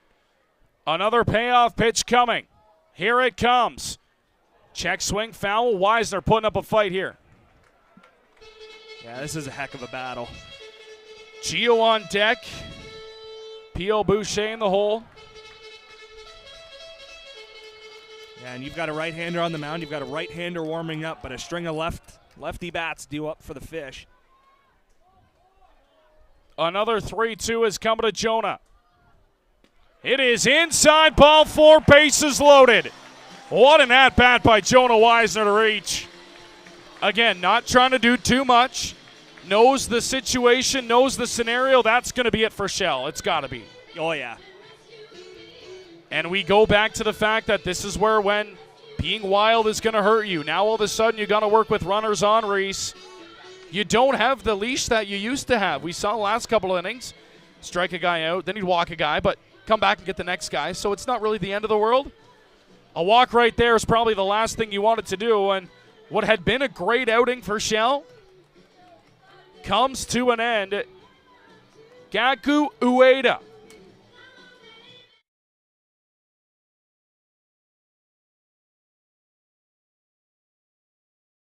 Game for the Guelph Royals. Pitcher number 35, Jacko Ueda. So Gaku Ueda. This is so bad. What if somebody sees this? There we go. Some technical difficulties. Reset. Gaku Ueda will take over for the Guelph Royals in a mop-up role, Reese. And what a spot to come into. Hey, you want to get 3 outs with the bases loaded? Nobody away? In an 8-7 ball game, I think this is the tallest of tasks for number 35 out of the pen. Yeah, it is. And you've got the wrong part of the – you've got a part of the order you don't want to face. And you don't want to – Go to the what?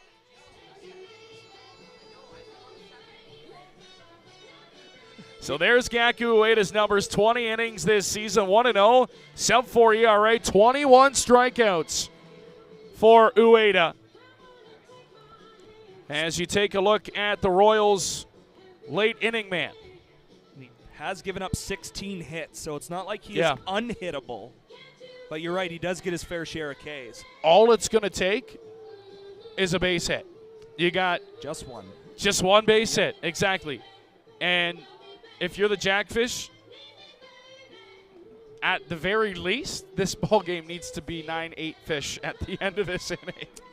Yeah, that's at the very least. Bases loaded, nobody out. You expect to score 2 or 3 runs. It's not we must score or we could score. Like it's you have to. You know, these are the situations where it kind of separates the championship contenders from other good teams. You know, when you're able to come up in spots and take advantage of mistakes from the other side, free 90s, wild pitches, hit batters, you know, whatever the case might be, you know, you have to take advantage of other teams giving you gifts like the Royals have here in this 8th inning. This is Ueda's ball game. He has got to find a way to work out of this mess that Shell has worked up for him, and he's got to deal with 2, 3, 4, maybe more. Gio Morello. Oh, how sweet it would be. Here's the captain in the biggest spot of the ball game. Bases loaded, nobody out. Ueda's pitch is downstairs for ball 1. Davey Mendez, you get warming up now down the left field line for the Welland Jackfish.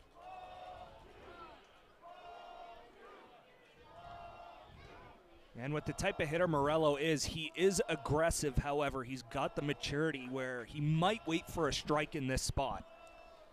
Very much so. New pitcher into the ball game, of course.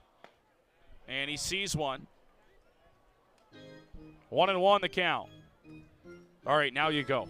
Yeah, you know, you see starters who struggle in the first inning have this issue where the transition from the bullpen to the mound in play is so different that they just struggle their first time in the game.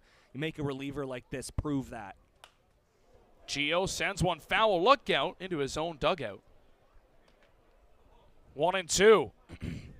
Now he's getting past the pitcher. You bring that guy home from third. Pio Boucher on deck.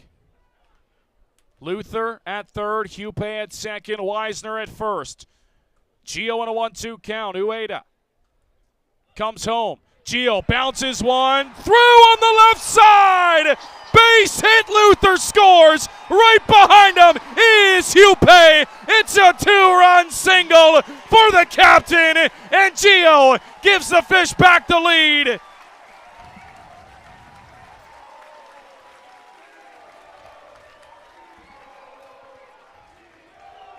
Listen to this place. I was going to say, let's just listen to that. Now batting for the Jackfish, left fielder. It's a 2-run single. He takes advantage of the errant throw to the plate, moving up to second. You still have nobody out. It wasn't the hardest hit ball in the world, but it got the job done. You shortened up, you took the ball the other way, you didn't try to pull it, and you got rewarded. Still nobody away, and now it's P.O. Boucher's turn. Infield remaining in. Breaking ball to start out the at-bat is outside for ball one.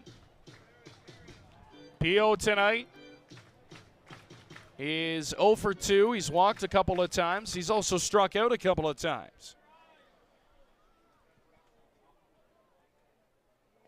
Checks his swing, able to hold up on a ball in the dirt. 2-0 to Boucher. That was a good hold. It looked like he really wanted to go after that pitch, but recognized it was going to be down. Did a good job to hold the hands back.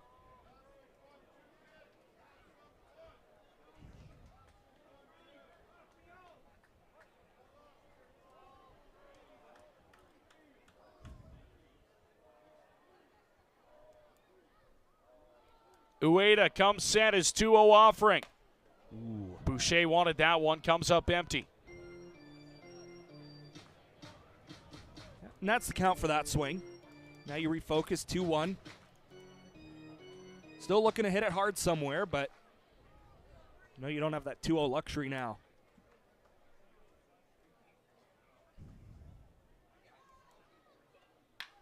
Boucher to right field. That's a base hit. Weisner's going to score. They're going to hold Gio at third. RBI single for P.O. Boucher. And the drumbeat carries on in the 8th inning as the Jackfish hit double digits, 10-8. And a big insurance run and a big base hit for Boucher. I said it before the run scoring started. This isn't an inning where, like, yeah, we have a good opportunity to really put a number on the board. It's like, no, you expect to put a lot of runs on the board in an inning like this. You're up to the lead now. You're up by 2. In a 10-8 ball game, you've got 3 already and a chance for more damage here. But that's an inning. You take advantage of the mistakes. It's a single. It's a walk to load the bases, and then back-to-back good ABs from a couple of good hitters. Boucher's going to go ahead and take second base and get into scoring position. Mullen will take high for ball one. That'll probably bring the infield back in again. It will. Like we mentioned, this is Ueda's game. Yeah, that bullpen's been vacated. Nobody down there for the Guelph Royals. Still nobody out. Mullen under it, 1-1. I think there's a few fans chanting, "Hit the bush," as in beyond the left field wall. Well, wouldn't be the first time. Nope.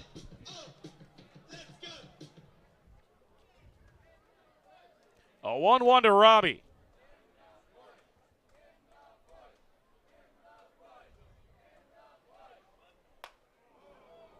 One and two. Yeah, a couple of real big swings there from Robert Mullen.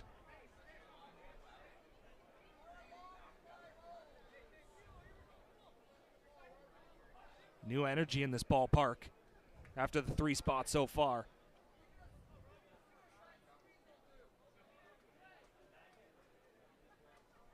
One and two to Robert Mullen.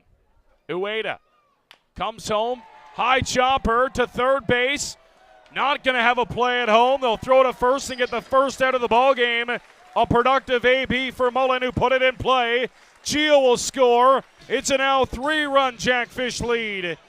11-8 Fish here in the 8th inning. And that'll bring in Grayson Barrett. Yeah, that ball may have been hit right in the direction of the third baseman Burns, but it took a high hop. Running down the line, you've got Gio Morello, so not a slow guy by any means at all. And, you're forced into throwing it across the diamond to first. All right, take a good look at Grayson Barrett.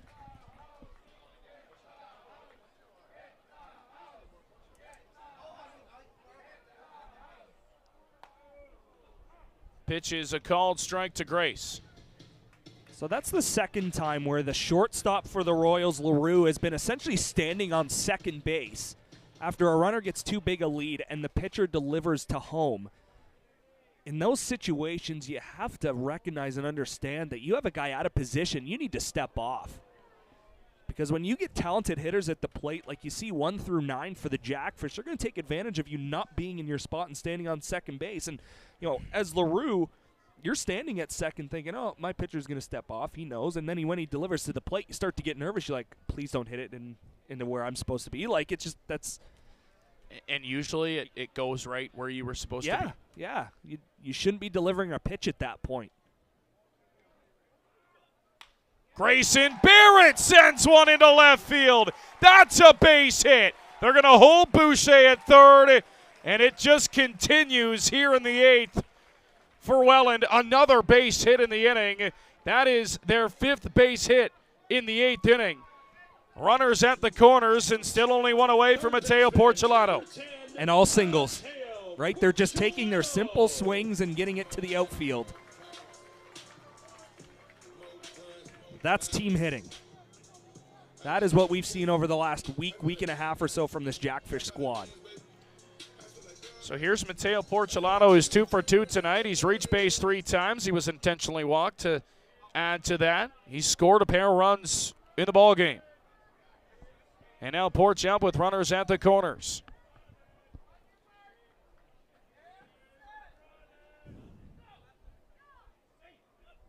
Ueda deals high. Such a tough spot for a reliever to come into. Yeah, it's... I have no idea what's going through his mind when you come into a game, bases loaded, nobody out. Can't be a good feeling, but you got no room for error. Yeah, I mean, exactly. You have no wiggle room. You know, you can't nibble. And that's a wild pitch to the backstop. P.O. Boucher's going to score. Oh, boy. It's all falling apart in the 8th inning for Guelph here. Jackfish have their 5th run of the inning. They matched Guelph's inning a couple ago where they scored 5. Fish answer back with 5 of their own here in the 8th. And now it's a 12-8 ball game. And that's where you can lose some of the confidence in your catcher. That's wild pitch number 2 of the inning against the Royals. Again, it's a pitch that's nowhere near the plate. Catchers aren't obviously, you know, they don't want balls in the dirt, but at the same time, you have to anticipate. You have a runner 90 feet away. You got to be up and ready to block a baseball, and it's just that's been 2 this inning. But at the same time, that's we talk about how tough it is for him to come into the game in this situation. Oh, boy. Oh, man.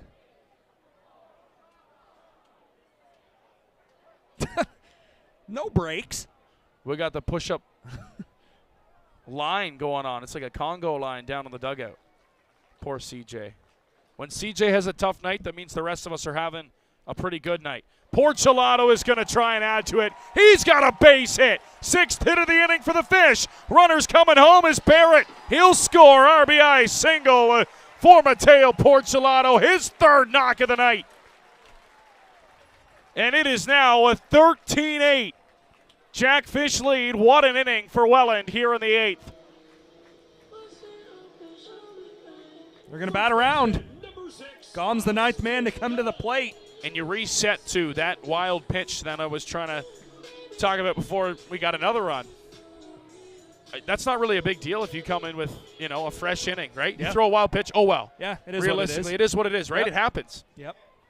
It all of a sudden is 10 times bigger of a deal when it's to the backstop and there's runners on base.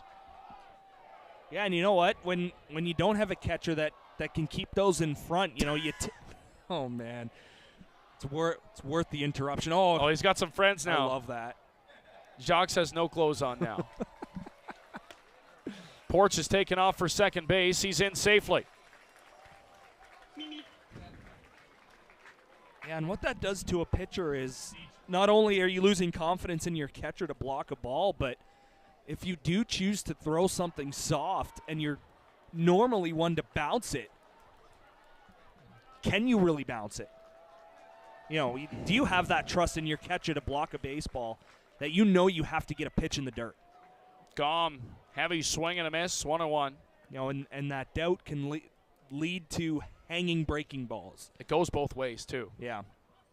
The catcher doesn't trust the pitcher. Pitcher doesn't trust the catcher.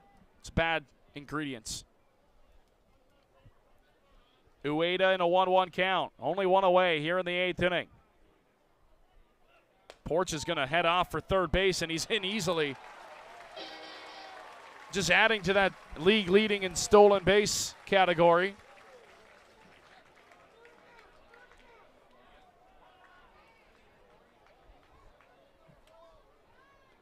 It's 2 back-to-back up to 14. And he's dealing this off the pitcher. Catcher's having no chance to really gun him out. Too much speed combined with a slow delivery to the plate. Gom down looking on strikes. Didn't think it was there. Another thought otherwise behind the dish, and Gom is down on case for the 3rd time tonight. And that'll bring in Brandon Luther for the 2nd time in this inning. All the way back at the beginning of the 8th, he started it off with a base hit. Just put a ball in play, and the rest is history. Yeah, it was a slow chopper on the infield. Grass helped it die. It took an awkward bounce as Simpson tried to field it.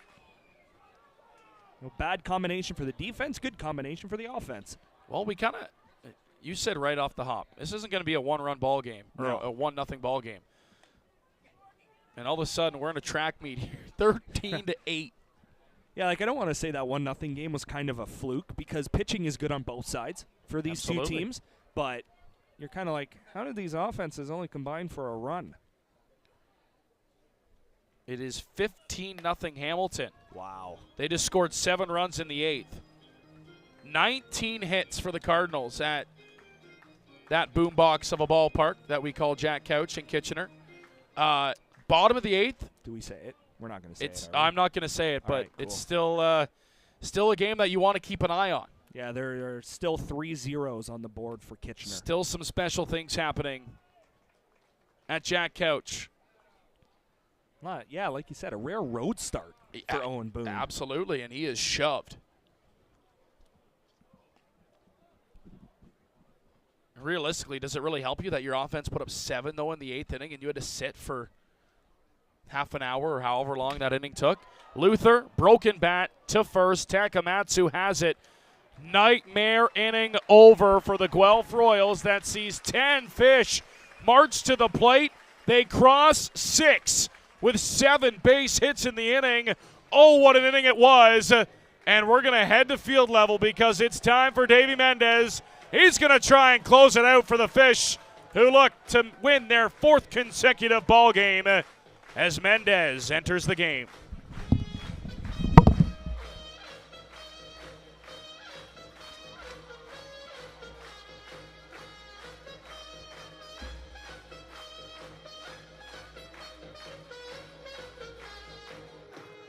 Your attention, please. Coming in for the bullpen, right-hander, number 41, Davey Mendez.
Now batting for the Guelph Royals, number 9, Mark Nellis.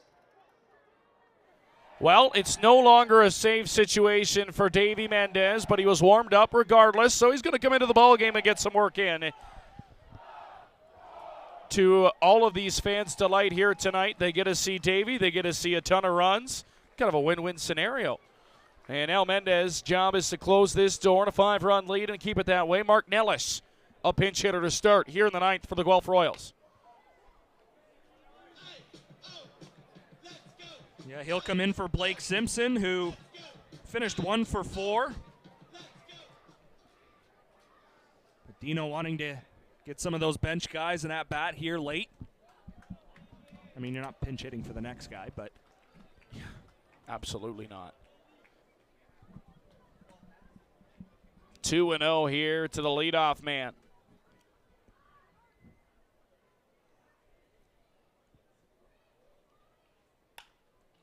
That one is a chopper to first. Backhand stab, gone. Throw to the pitcher covering Mendez. No.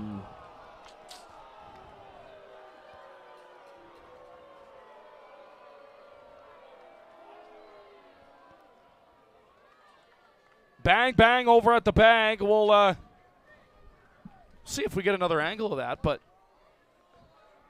looked like Davey had got there in time. Reaching base is Mark Nellis, the pinch hitter, so he does his job. Wonder if Davey didn't step on the bag. That's my only thought process behind that. yeah, I thought he got there first. Again, we're up here. The umpire's down there, but that would have to be the case.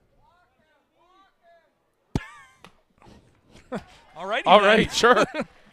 Okay. I don't disagree. What? Takamatsu,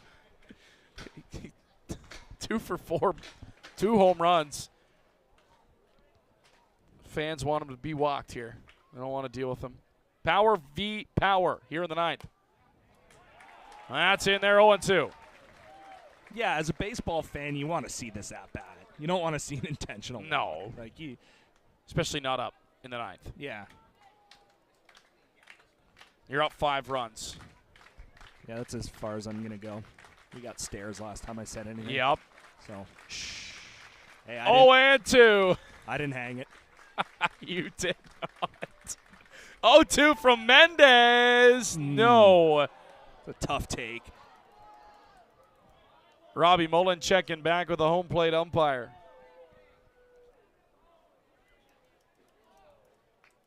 It's close, but I think it did miss. You saw Robbie kind of pull that back in a little bit. Well, we'll do it again. 1-2. See if he challenges back with a fastball or goes back off speed. 1-2 to Takamatsu. Davey got him at the knee. Strike 3. He went back to the off speed and buckled him. 1 away in the 9th. And in the great words of the late, great Ernie Harwell, he stood there like the house at the side of the road and watched it go by. Not much you can do with that pitch, Reese. No, not at all. You just freeze and hope that the ump misses one. Another pinch hitter here for the Royals. It'll be Jordan Gallo. Pinch hitting for Liam Wilson. So you get the lefty-righty matchup. Although odd to take the bat out of Wilson's hands. Yeah, I was thinking that too.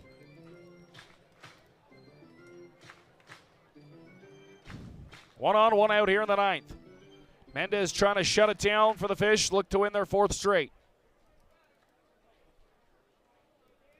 Davey comes set. Beautiful backdoor breaker, and it's 0-2. Gallo reacted like, what the heck am I supposed to do with that? Well, now you go back heat. Yeah. Better buckle up. It's on its way. I think everybody in the building knows it. 0-2 pitch. Mendez set. Fires home. Oh, goes back off speed. Good take from Gallo. 1-2. Yeah, that's a really good spot for that pitch. You try to get him to swing over the top of it while you go to the back foot. And 0-2 had a pitch to, it wasn't really necessarily a waste pitch. It was a really good pitch, but have to think they go back to the heat here.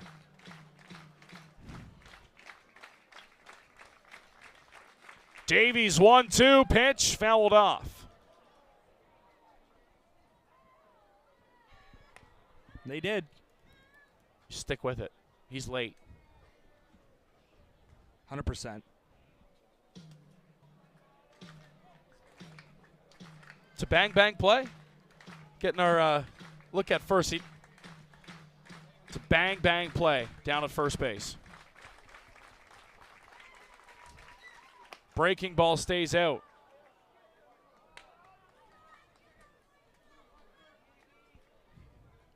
Good on Gallo. Yeah. You know, first at bat, you get to face Davey Mendez. Have fun. But he's sticking in there.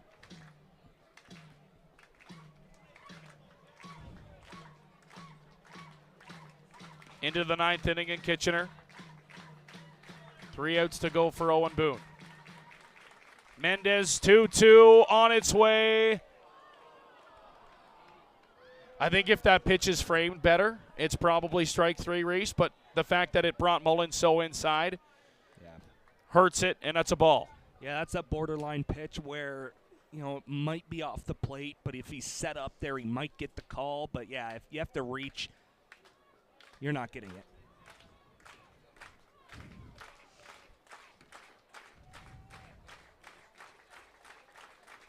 Three-two pitch from Mendez on the way. Gallo foul. What an at-bat. Wow. Off the bench, too. You come in, you got to face Davey Mendez, and you put up this battle against one of the league's best. Yeah, it's already tough enough to hit a baseball. When it's coming at you from Davey Mendez, it's even harder. And when you haven't swung a bat all night. Yeah. You've sat on the bench for the last 3 hours. Make it even harder. Heck of a battle here by Gallo. It's where you try and hide in the dugout. Like, no, I don't want to I'm face good. him. No. I'll be all right. Yep. I'll be ready for tomorrow. 3-2 from Mendez. We'll do it once more. Here comes the payoff. Another one fouled off by Gallo. At this point, you're like, what the heck do we got to do? Davies got to find an extra couple of miles on his fastball.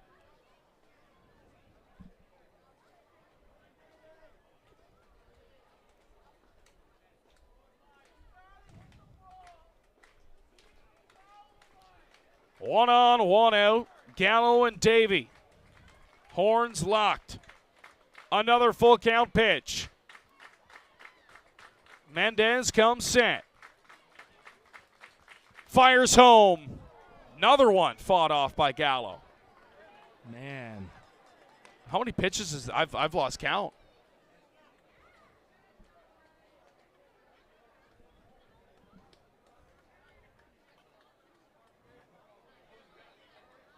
Heck of a battle.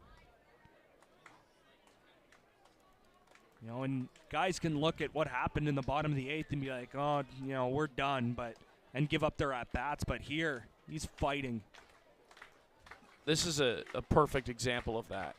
It's already a quality at-bat, even if he Ks. Another 3-2. Another one foul.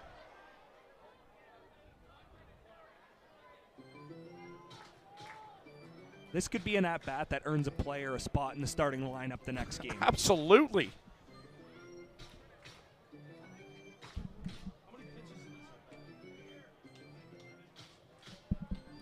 Already 11? This is the 12th pitch of this at-bat coming up. Wow. Credits to the best scorer in the IBL, Curtis Person, with the quick stats down in suite number 3. Pitch number 12 of the battle. Mendez comes set. Another payoff, and another one foul. Will go 13. I mean, at this rate, it's just fastball. Can you hit it? Kind of. I ticked it.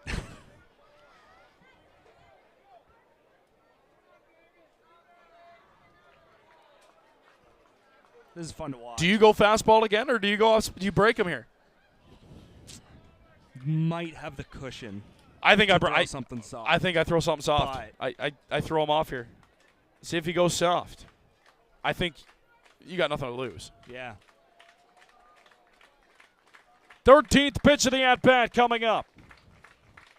Mendez offering. Chopper to third. Porch has it on to first in time, and Mendez wins the battle. It took 13 pitches to retire the pinch hitter Gallo, and the Royals are down to their last out.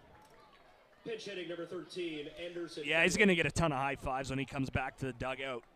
That What a guy battle. is going to be in the lineup in their next game I hope as so. a starter. He earned it. Oh, my goodness. What an at-bat. Another pinch hitter coming in here.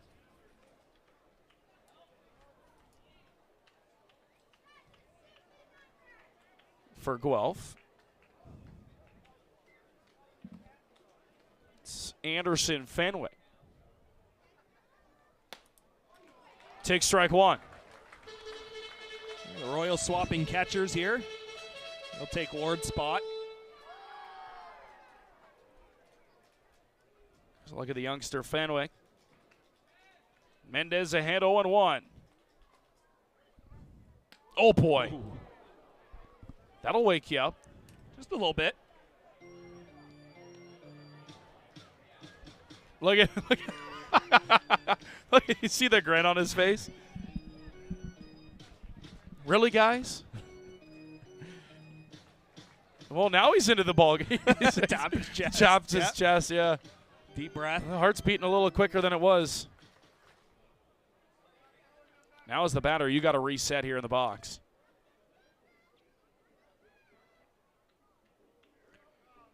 Davies 1-1 on the way. Fouls it off 1-2.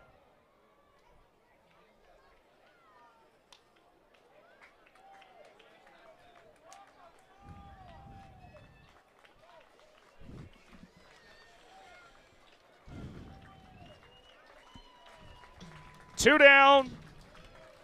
What a comeback in the eighth by Welland. Davy Mendez trying to put the nail in this one.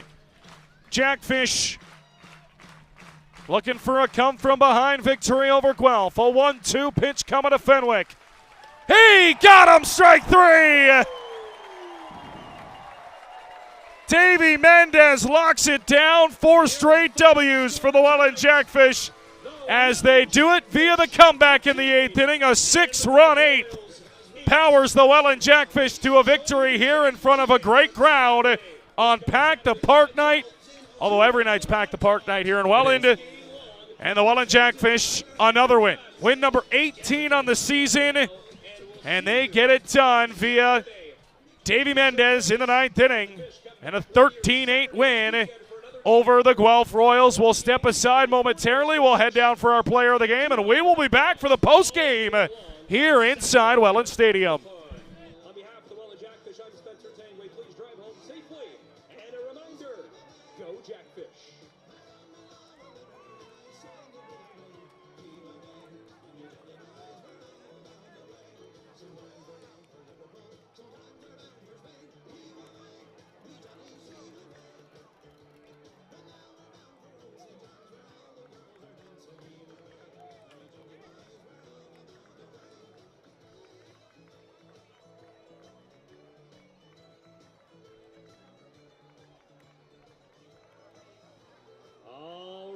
Fanatics, direct your attention, Director of Fun Ryan down on the field with tonight's player of the game. All right, Fanatics, I think we know. 3-run bomb by Grayson Barrett in tonight's The Agency, Steve Kanger, moving Niagara, player of the game. Barrett, what do you want to say to the old Fanatics? Thank you, guys. Go Fish. Go Fish, here we go, get a little wet now. Make noise one more time for Grayson Barrett.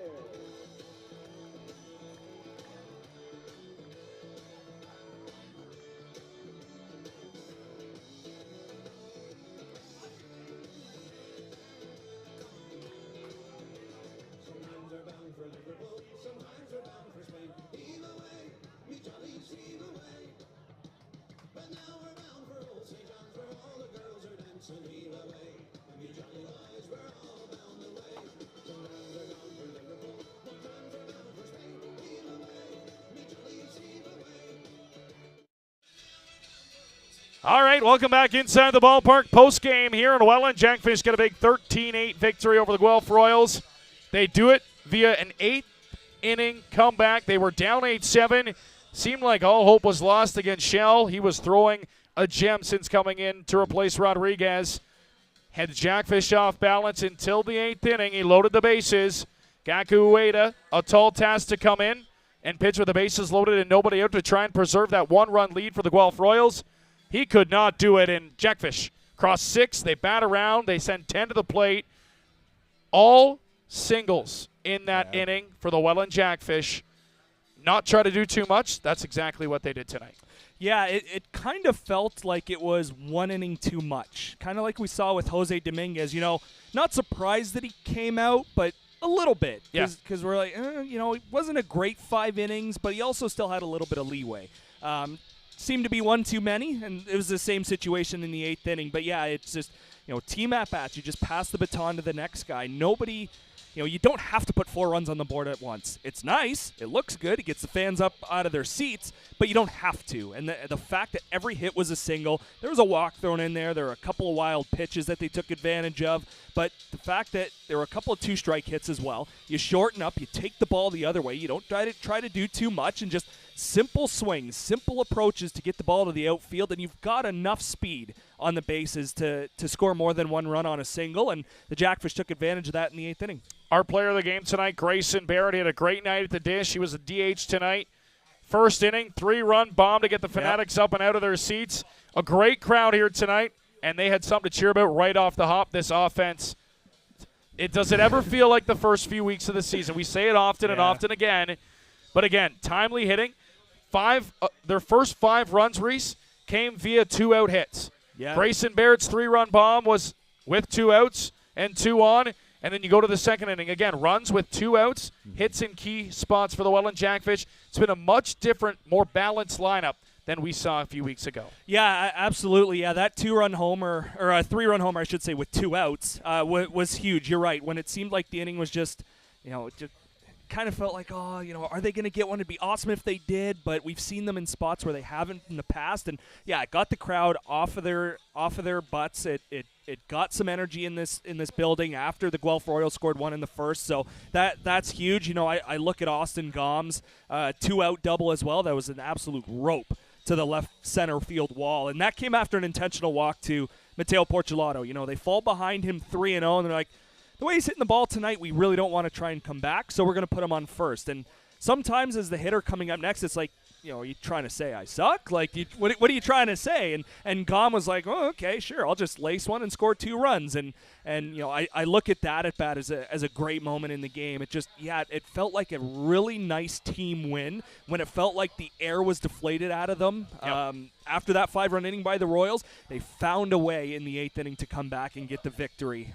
Didn't think it'd be by 5. Maybe they'd get a couple or 3 and win by 1 or 2, but to get 5, that's a nice exclamation point. Hit on hit on hit on hit in that 8th inning. Quickly, though, I do want to talk about one other player, Garrett Takamatsu. What a game he had. Tried to carry the Royals to a win. Had them on top 8-7. He had a couple of bombs. Just another fantastic game from one of the premier first basemen in our league. Yeah. What felt like was going to be a quick, I guess, 2/3 of an inning for Uke. He strikes out the first guy on 3 pitches. He gets up 0-2 on Simpson, and then he loses him. He worked it full, and then he got a base hit, and then he hung a pitch, and that's the wrong guy to hang a pitch to. And I, like I said, we got some looks up here, but don't hang a curveball to Garrett Takamatsu. So, but no, it was a good rally. I thought Lair really rebounded after that. Got a couple of scoreless innings and let the offense find their way back in. But yeah, Takamatsu, he did 2 home runs. This is the second time this year we've seen an opposing player hit 2 bombs, and he's a great player. I can't wait to see him at the All-Star game in a couple of Sundays. So it should be fun. First of 4 games this weekend for the Welland Jackfish as they roll on to tomorrow night on the road. And then back here Saturday, back at home, Kitchener Panthers make their first trip to the Rose City. And then they ended off on Sunday, 4-game swing, busy. Go to bed, reset. Reese, final thoughts on tonight. Great night other than 1 inning. I thought the Welland Jackfish did a nice job responding throughout the game. The Royals would score in the top half, but the Jackfish would find a way to answer in the bottom half. So all in all, Pack the Park was a huge success. The breeze started to come along. We're a little warm up here. It started to come along, but all in all, just a great night at the ballpark. We will sign off here from Welland Stadium. We love all of you, even if you were tuning in from Guelph or wherever you may be tuning in from. Thanks for joining us. I'm Alec Murray. He's Reese Tumani. Fish win. That's the most important fact of the night. We love you all. Cheers from the pond.